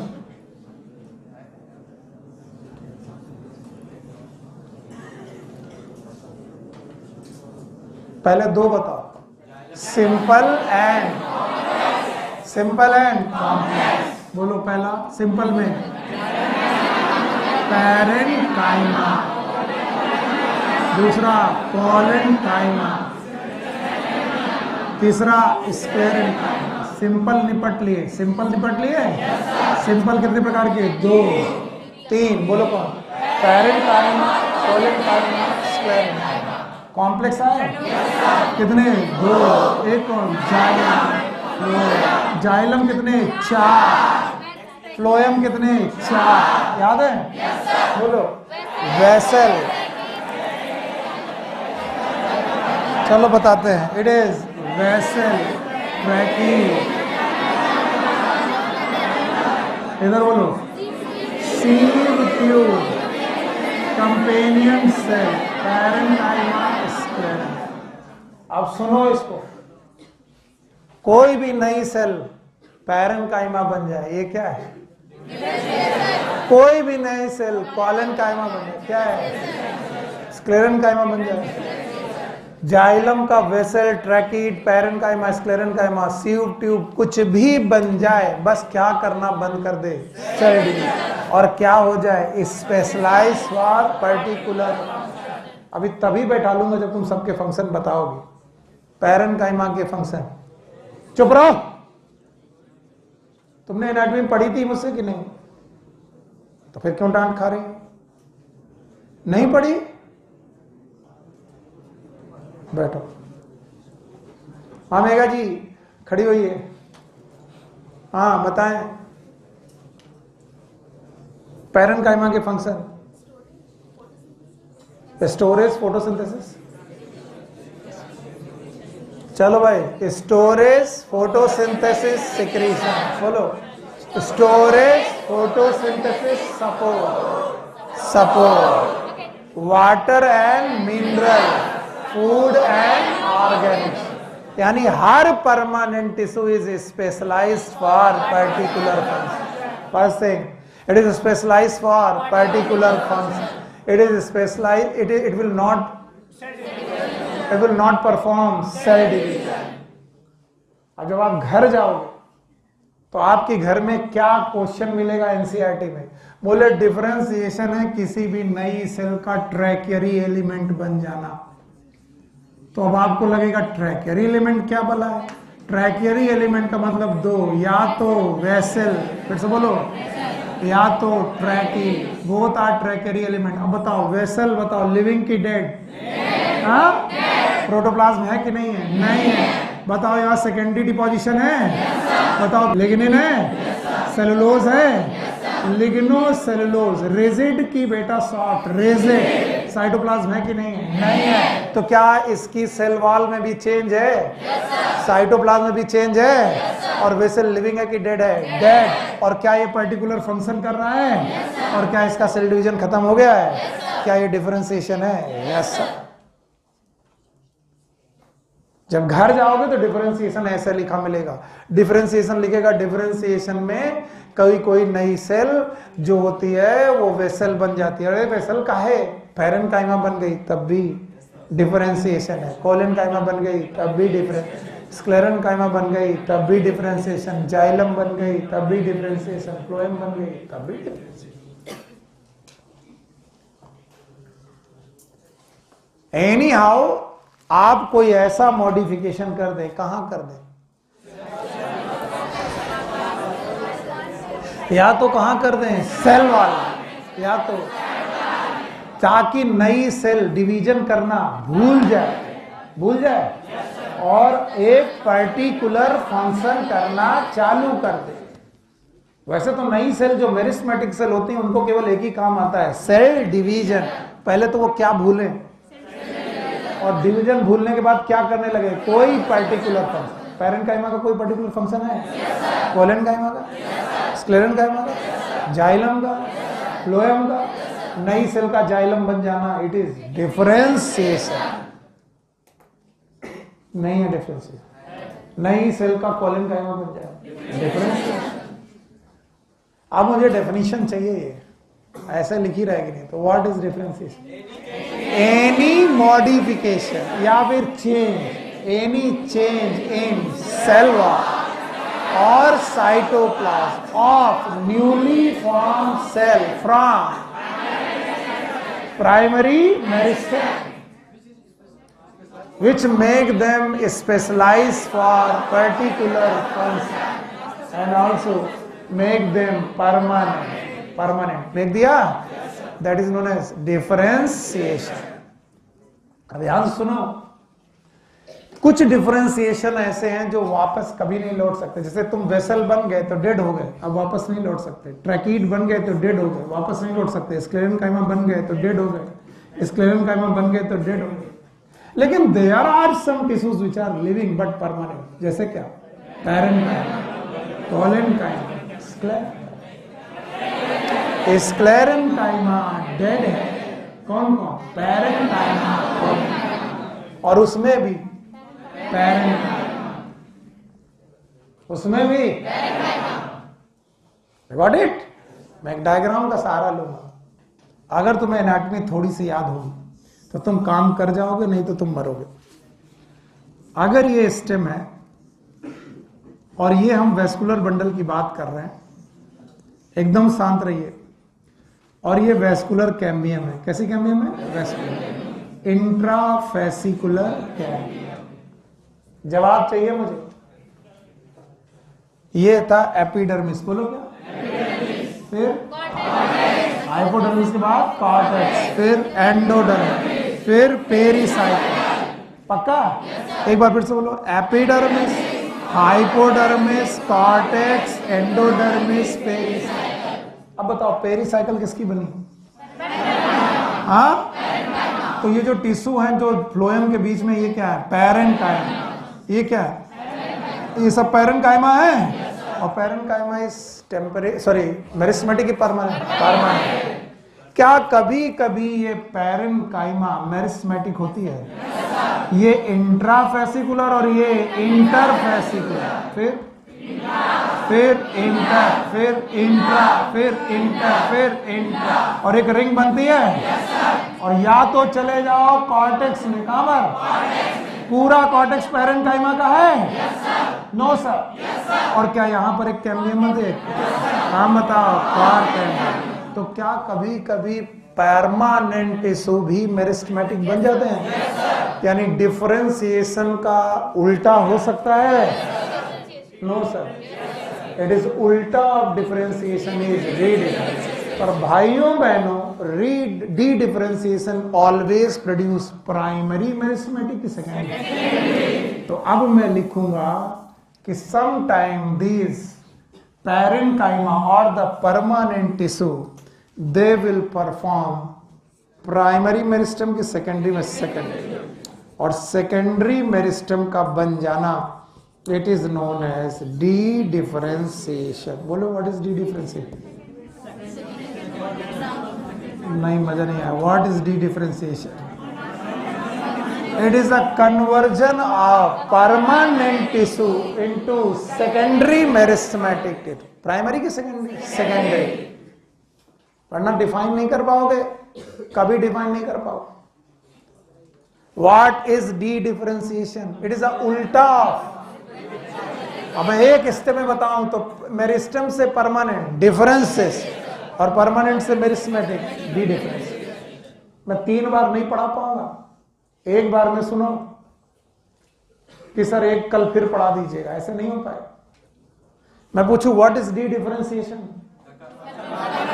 It is a conversion of permanent tissue into meristematic, and these meristematic tissue are because they are not present from the birth. अगर जो चीज बर्थ से नहीं प्रेजेंट है वो प्राइमरी की सेकेंडरी। तो कोई पूछे व्हाट इज डी डिफरेंशिएशन, बता पाओगे? D differentiation is it is a conversion of permanent tissue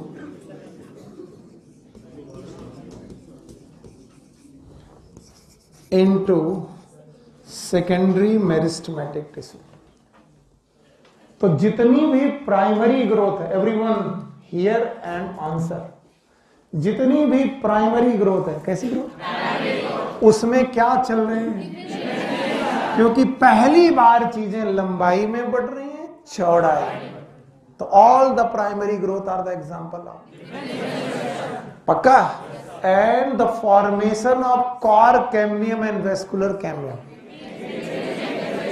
Formation of core cambium and vascular cambium are the example of D differentiation। कौन सा? D differentiation।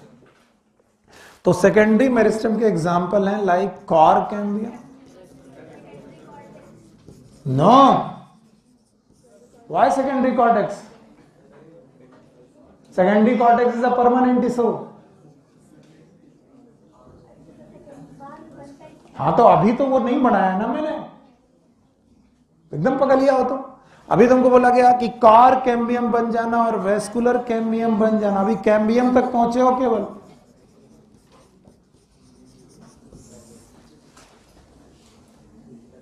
समझ में आया? तो इट इज डी डिफरेंशिएशन की redifferentiation. And now again here it, and now this secondary meristem will produce new cell. अरे ये क्या प्रोड्यूस करेगी? New cell. This was the new cell, this is because it is secondary meristem और इसका nature भी cell division का ही है। Yes और no?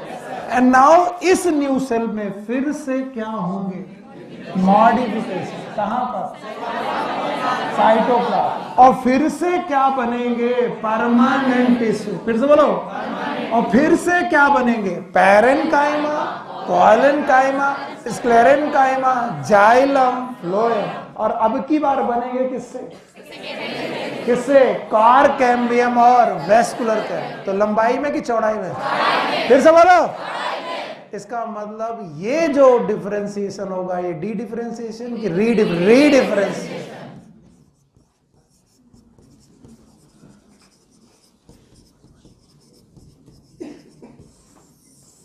So all the secondary growth are the example of all the primary growth, and all the lateral cambium, कौन सी? They are the example of D differences. अब सुनो secondary growth में क्या क्या होता है, अब बताओ। सेकेंडरी जाइलम डी डिफरेंशिएशन, फिर से बोलो। Secondary phloem cork, secondary cortex redifferentiation. So what is secondary cortex Janvi ji? Redifferentiation. आपने क्वेश्चन -5 कर दिया है ना। केवल कान्हा जी के साथ डांस करने से कुछ नहीं होता।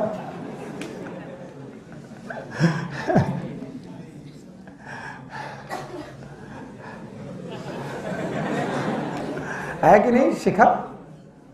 केवल डांस करने से कुछ नहीं होता। क्या कहते हो? थाईलैंड से यहां तक केवल डांस करने चली आए? हाय राम। बिटिया पापा की बड़ी उम्मीद है।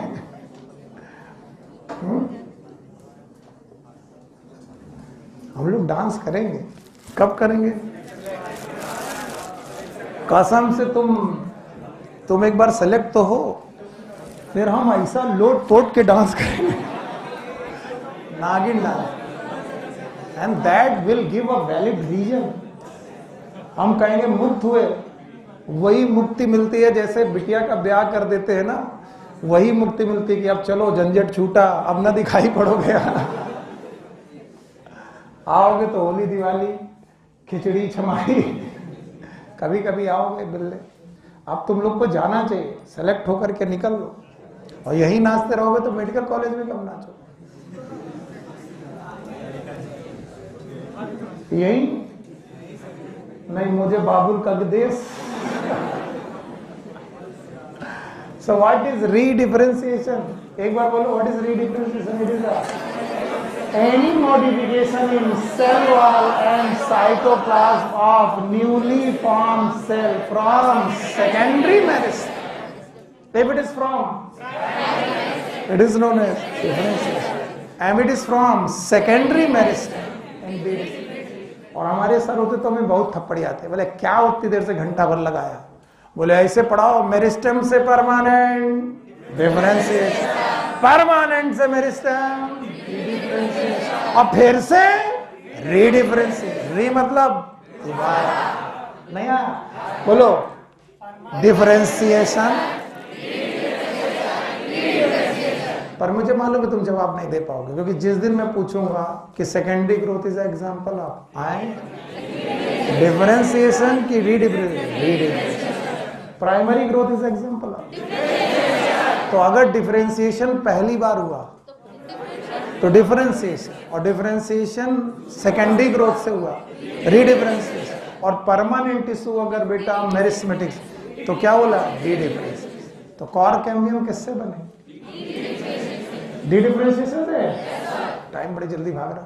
कॉर्क कैम्बियम किससे बने? Dedifferentiation. पक्का? Thank you very much. हटा दें? तो अगर आपको ये चीजें समझ में आ गई है तो आपको मालूम होनी चाहिए। यस, और दैट्स वाई बुक कहती है कि जैसे ग्रोथ ओपन था, क्या था? ओपन ग्रोथ का मतलब समझ रहे? जो ग्रोथ कभी रुके, वो हमेशा चलती रहे, वैसे डिफरेंशिएशन भी ओपन है। कैसे? आपने प्राइमरी मेरिस्टम से क्या बनाया, और ये परमानेंट होकर कभी डिवाइड नहीं करेंगे। कर सकते हैं, ये दगा दे जाएंगे जब क्या कर दें? डी डिफरेंशिएशन और फिर से रीडिफरेंशिएशन। तो प्लांट के केस में even D differentiation, differentiation and D differentiation is open. कैसे? ये कभी बंद, और इसी वजह से टिश्यू कल्चर कर पाते हो। क्या कर पाते हो? Tissue culture. ये तो सुना सुना लग रहा। कुछ याद आया? स्ट्रेटेजीज में पढ़ाया था, एक एक्सप्लांट लिया था और न्यूट्रिएंट मीडियम में डाला था, सेल डिवाइड की थी, कैलस बना था, कैलस में रूट स्टेम लीफ नहीं बनी थी, फिर उसमें ऑक्सिन डाला था, साइटोकाइनिन डाला था, नीचे रूट, ऊपर स्टेम और लीफ। याद आया? That was known as morphogenesis. क्या नाम है? कौन पढ़े सर, इतना टाइम थोड़ी ना, पढ़ना ही पड़ेगा। यस सर, क्या कर रहे हो? तो बताओ कितनी अवस्थाएं हो गई डिफरेंशिएशन की? 3। पहला, दूसरा, तीसरा रीडिफरेंशिएशन। और तीनों अगर बिना देखे बता गए तो काम बन जाएगा पूरी डेफिनेशन। पहले differentiation, any modification in cell wall and cytoplasm of newly formed cell from primary meristem which make them permanent and specialized for particular function. That is conversion of permanent tissue in secondary meristem. It is not any modification in cell wall and cytoplasm of newly formed cell derived from secondary meristem that make them permanent and specialized for particular function is known as. All the secondary growth are the example of D ki re, and all the secondary cambium example of, all the primary growth is example of. हाँ, तो हमने growth पढ़ ली, differentiation पढ़ लिया, अब क्या पढ़ेंगे? Development. हाँ, अरे चुप रहो, मैं यही काम करने के लिए बीमारी से आया हूं कि तुम्हारा कोर्स पूरा हो जाए, और वो तो मैं करवा के ही जाऊंगा। डेवलपमेंट बताओ, डेवलपमेंट में कितने कैरेक्टर्स? एक कौन? ग्रोथ। दूसरा कौन? डिफरेंस। तो जहां जहां ग्रोथ और डिफरेंशिएशन मिल जाए वहां वहां दोनों चीजें मिलकर क्या कर देंगे? तो बोले सर ग्रोथ कर दो, डिफरेंशिएशन कर दो, डेवलपमेंट हो जाएगा। काय बेटिया, एक दो जवाइयां कहाँ जाते? पढ़ाई करो। तो ग्रोथ और डिफरेंशिएशन अगर साथ साथ हो जाए तो क्या हो जाएगा? डेवलपमेंट हो जाएगा। बोलते हैं एक डेवलपमेंट का डायग्राम आपकी बुक में दिया है, पेज टर्न करोगे।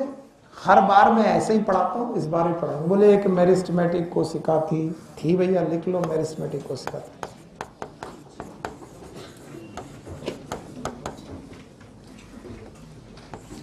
बोले इस मेरिस्टेमेटिक सेल में जब तक प्लाज्मेटिक ग्रोथ होती रही, प्लाज्मेटिक ग्रोथ का मतलब है जब तक साइटोप्लाज्म डिवाइड होता रहा, साइटोकाइनेसिस और कैरियोकाइनेसिस होती रही, तब तक वो कोशिकाएं मेरिस्टेमेटिक बनी रही और मेरिस्टेमेटिक जोन में ही पड़ी रही। तो मेरिस्टेमेटिक सेल में प्लाज्मेटिक ग्रोथ होती रही और कॉन्टिन्यूअस मेरिस्टेमेटिक सेल डिवाइड होती रही। पक्का डायग्राम बना है? पेज नंबर बताओ कितना बेटा? हाँ? फिर बोले अचानक एक दिन मेरिस्टेमेटिक ग्रोथ में प्लाज्मेटिक ग्रोथ करते करते कोशिका का मन आया कि मैं चलो डिफरेंशिएशन कर दूं। क्या कर दूं? तो उसने डिफरेंशिएशन करना चालू किया। अब कुछ लोग पूछेंगे व्हाट इज डिफरेंशिएशन, तो उनको पहले हमारी वाली डेफिनेशन छापना, any modification in cell wall. जब वो ना माने तो उसे बोलना डिफरेंशिएशन का मायने दो पार्ट। कोशिका मेरिस्टेमेटिक फेज से जाए इलॉन्गेशन फेज में, किसमें जाए? और इलॉन्गेशन फेज से चली जाए मैच्योरेशन फेज। बोलो सर ने आपको पढ़ाया था 3 फेज होती है। कितनी फेज? 3। पहला मेरिस्टेमेटिक, इलॉन्गेशन, मैच्योरेशन। अगर कोई कोशिका इलॉन्गेशन फेज में चली गई है तो उसने मन बना लिया है किसका? अब वो लौटने वाली, यानी वो इलॉन्गेशन से कहाँ जाएगी? मैच्योरेशन। और मैच्योरेशन फेज में जाने के बाद वो मैच्योर सेल कहलाएगी। क्या कहलाएगी? अब ये जो मैच्योर सेल होगी ये परमानेंट होगी। क्या होगी? आगे चल के इसकी जिंदगी में आना है सेनेसेंस। अब आपकी बुक में घुमा कर सेनेसेंस आया, वो घुमा कर नहीं है, जगह कम हो गई। सेनेसेंस घुमा के नहीं बेटा, जगह कम है, तो मेरा सेनेसेंस सीधे आया। तो अब सेनेसेंस के बाद ये कोशिका की क्या हो जाएगी? डेथ। यानी एक दिन कोशिका की हो जाएगी डेथ। तो सर आपकी तो डेथ सीधी सीधी है और बुक में सर घुमा के मारा है। घुमा के क्यों मारा है? जगह कम थी। ऐसा नहीं कि सर हम भी घुमा के मारेंगे। तो हर एक कोशिका को 3 अवस्थाओं से गुजरना है। पहला बोलो मेरिस्टेमेटिक, इलॉन्गेशन, मैच्योरिटी, उसके बाद सीनेसेंस और तो बोले इस दौरान आपको कोशिकाओं में डिवीजन भी मिल रहा और डिफरेंसेस, और जहां पर भी डिवीजन हो रहा है वहां सेल ग्रोथ हो रही है। ग्रोथ तो हो ही रही है और साथ में क्या लगा दिया? डिफरेंसेस। और ग्रोथ और डिफरेंशिएशन दोनों मिलाकर डेवलपमेंट। तो मैं बेसिकली ये पढ़ाता भी नहीं, पर मुझे मन है कि आप ये डायग्राम कभी कोई पूछ ले, जैसे कि आप लोग टेस्ट अलग अलग कोचिंगों के टेस्ट दे रहे हैं तो वो लोग एनसीईआरटी के एक लाइन से क्वेश्चन बना रहे हैं, तो किसी दिन ये डायग्राम आ जाए और यहाँ लिख दें व्हाट इज दिस, ए लिख दें, यहाँ पर क्या है, तुम्हारा दिमाग खराब। It is plasmatic growth. What is B, what is C, चौथा डरना नहीं। एक सेल जब तक अपना साइटोप्लाज्म घटाती बढ़ाती रहेगी n/c रेशियो के साथ खेलेगी। किसके साथ? What is n/c? Nucleus cells. तब तक कैसी ग्रोथ? प्लाज्मेटिक ग्रोथ। फिर से बोलो। और तब तक वो किस फेज में रहेगी? मेरिस्टेमेटिक। एक दिन उसका मन आया कि बहुत हुआ मेरिस्टेमेटिक, अब क्या करेंगे? तो वो 2 काम करेगी। पहला एलॉन्गेशन, उसके बाद वो क्या हो जाएगी? मैच्योर। मैच्योर मतलब 5, parenchyma, collenchyma, sclerenchyma, xylem, phloem. Xylem मतलब 4, फ्लोएम मतलब 4, 4 4 8 3 11। 11 तरीके से मैच्योर हो सकती है।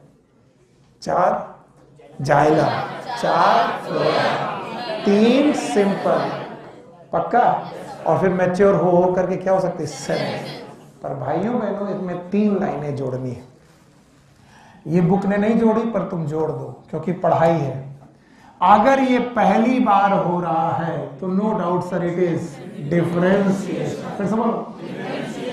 कभी कभी वापस लौटता है, भूल गए, फिर से बोलो।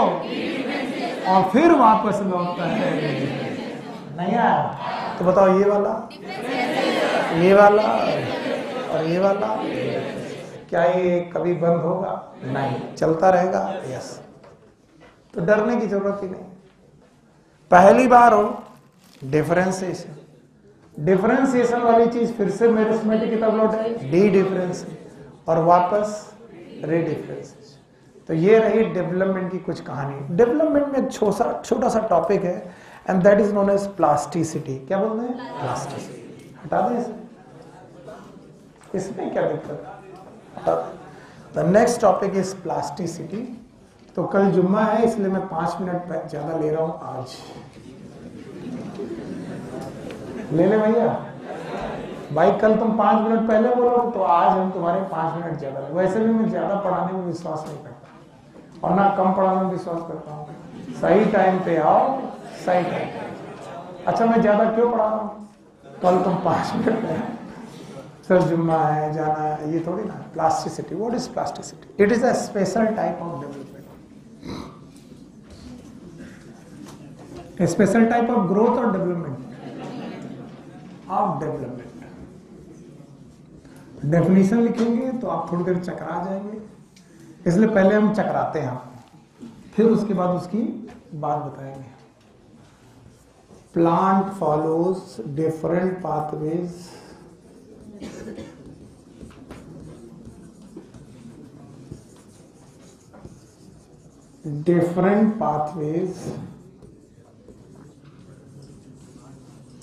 to form different structure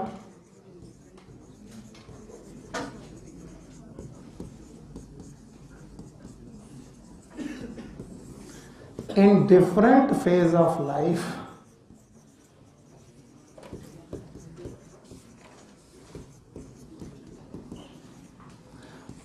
or in different environment।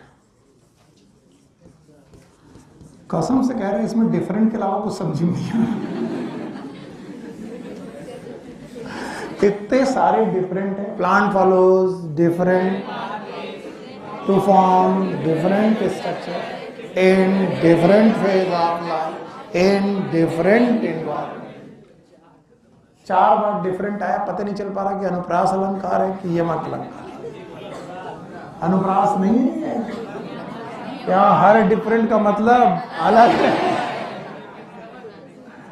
तो एक शब्द पुनि पुनि फिरे और अर्थ और ही और, ये है यमक अलंकार। समझे? अब सुनो, कनक कनक नहीं, अरे इधर देखो, कनक कनक के काका। इसका बेस्ट एग्जांपल है हेट्रोफिली। तो व्हाट इज हेट्रोफिली? हेट्रोफिली का मतलब होता है डिफरेंट, फिली मतलब leaf, different type of leaf in same plant. अरे different type of leaf in same plant.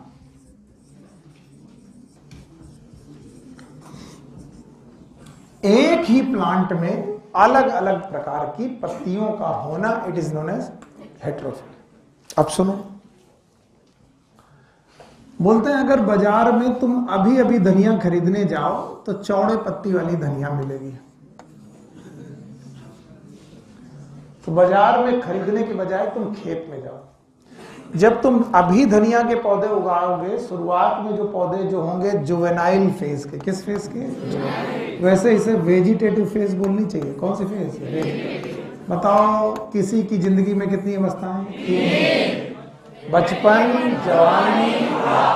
तो धनिया अपने बचपन में चौड़े पत्ते की थी। कौन धनिया? धनिया, दैट इज कोरिएंडर। बिल्कुल आराम से सुनो और जवाब दो।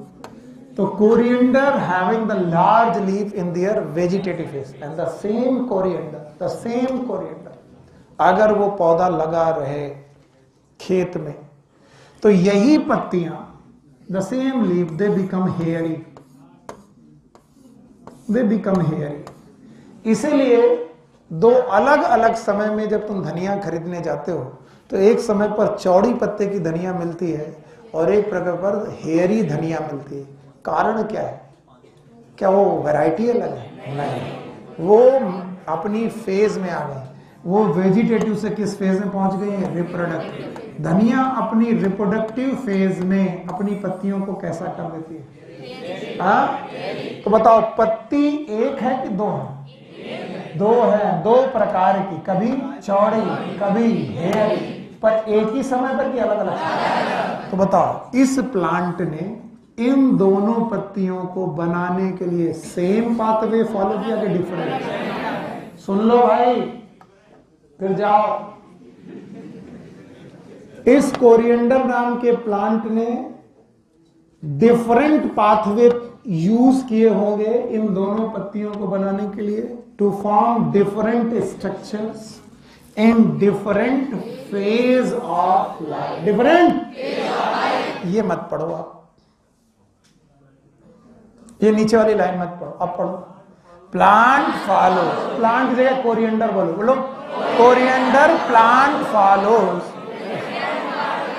Coriander plant follows different pathway to form different structure in different phase of life. कितनी फेज? दो। एक कौन? वेजिटेटिव, दूसरा रिप्रोडक्टिव। वेजिटेटिव और रिप्रोडक्टिव में दोनों में स्ट्रक्चर एक जैसे क्या है? किसमें चौड़े? किसमें हेयरी?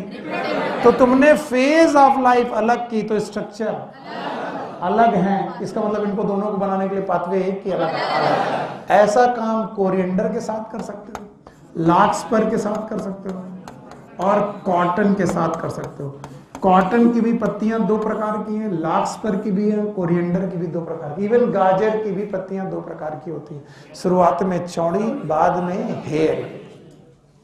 ठीक, फिलहाल तो एनसीईआरटी में दिए गए कोरिएंडर, लार्कस्पर, कॉटन। बताओ, इनकी दो पत्तियां अलग अलग हैं पर अलग अलग एनवायरनमेंट में कि अलग अलग फेज। अब एक पौधा लो, रेननकुलस। अब ये कौन सा पौधा है? इसी को बटर कप बोलते हैं, बटर कप। इसकी लीफ कुछ ऐसी होती है, बटर कप जैसी।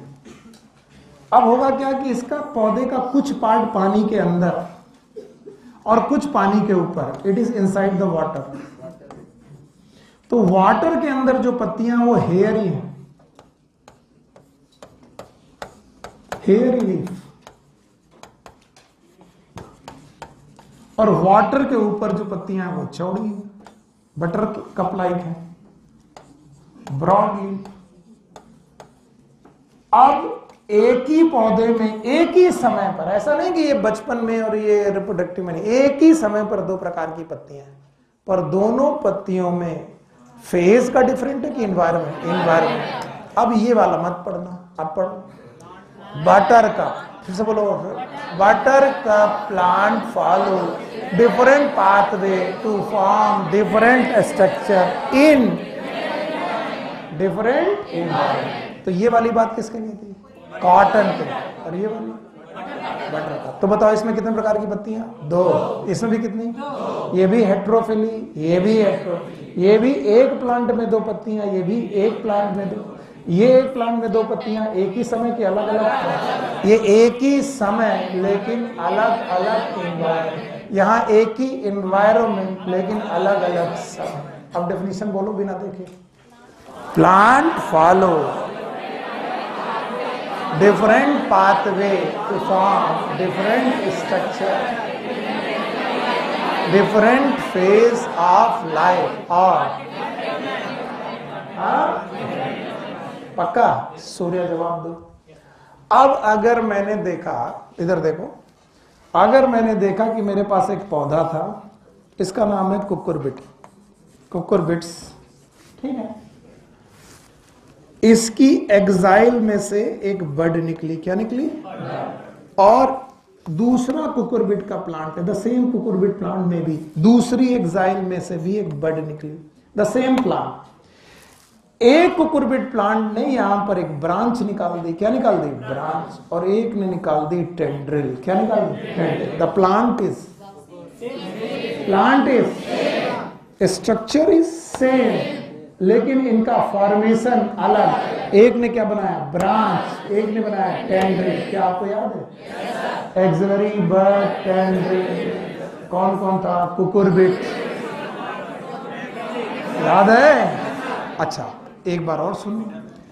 एक ही पौधा है, एक ही पौधा, द सेम प्लांट, नाम है सिट्रस। क्या नाम है? यहां पर भी एक्साइल बर्ड, यहां पर भी इस एक्साइल बर्ड ने लीफ बनाई। क्या बनाई? लीफ या फिर ब्रांच। क्या बना दी?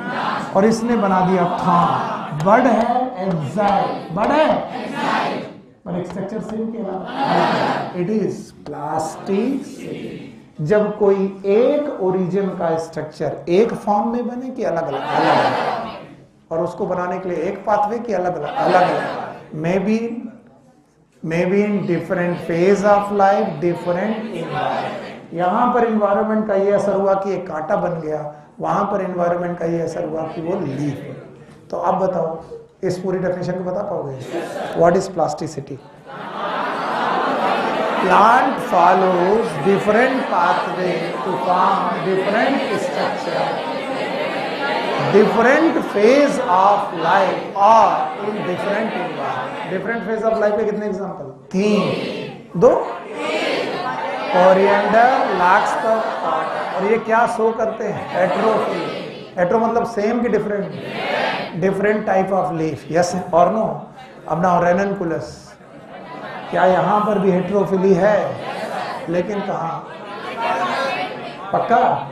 देखो बेटा, आज तो मेरे को लग रहा है तबीयत ठीक नहीं, कल मैं फिर ट्राई करूंगा, ठीक रहा तो कल शाम की क्लास लूंगा। फिलहाल आज की शाम की क्लास नहीं।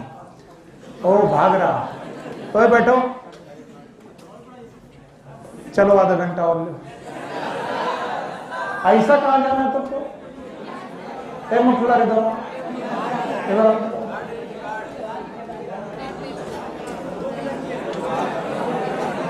सारे के सारे पॉइंट पर बोलो, और sexual reproduction in flowering plant की हेडिंग्स बोलो। होमवर्क दिया था, करके आए हो? किए हो तो आप sexual reproduction in flowering plant की सारी हेडिंग्स। नाम बताओ अपना। हाँ, प्रिंस कुमार। और ऐसे भाग रहे जैसे कि एकदम जेल से छूटे। कितने बजे से? 2 बजे। किसकी? अच्छा जाओ। जाओ, take care, good luck, bye bye. आज शाम को नहीं है, मैं भी कल हो सकती है। Take care, good luck, bye bye.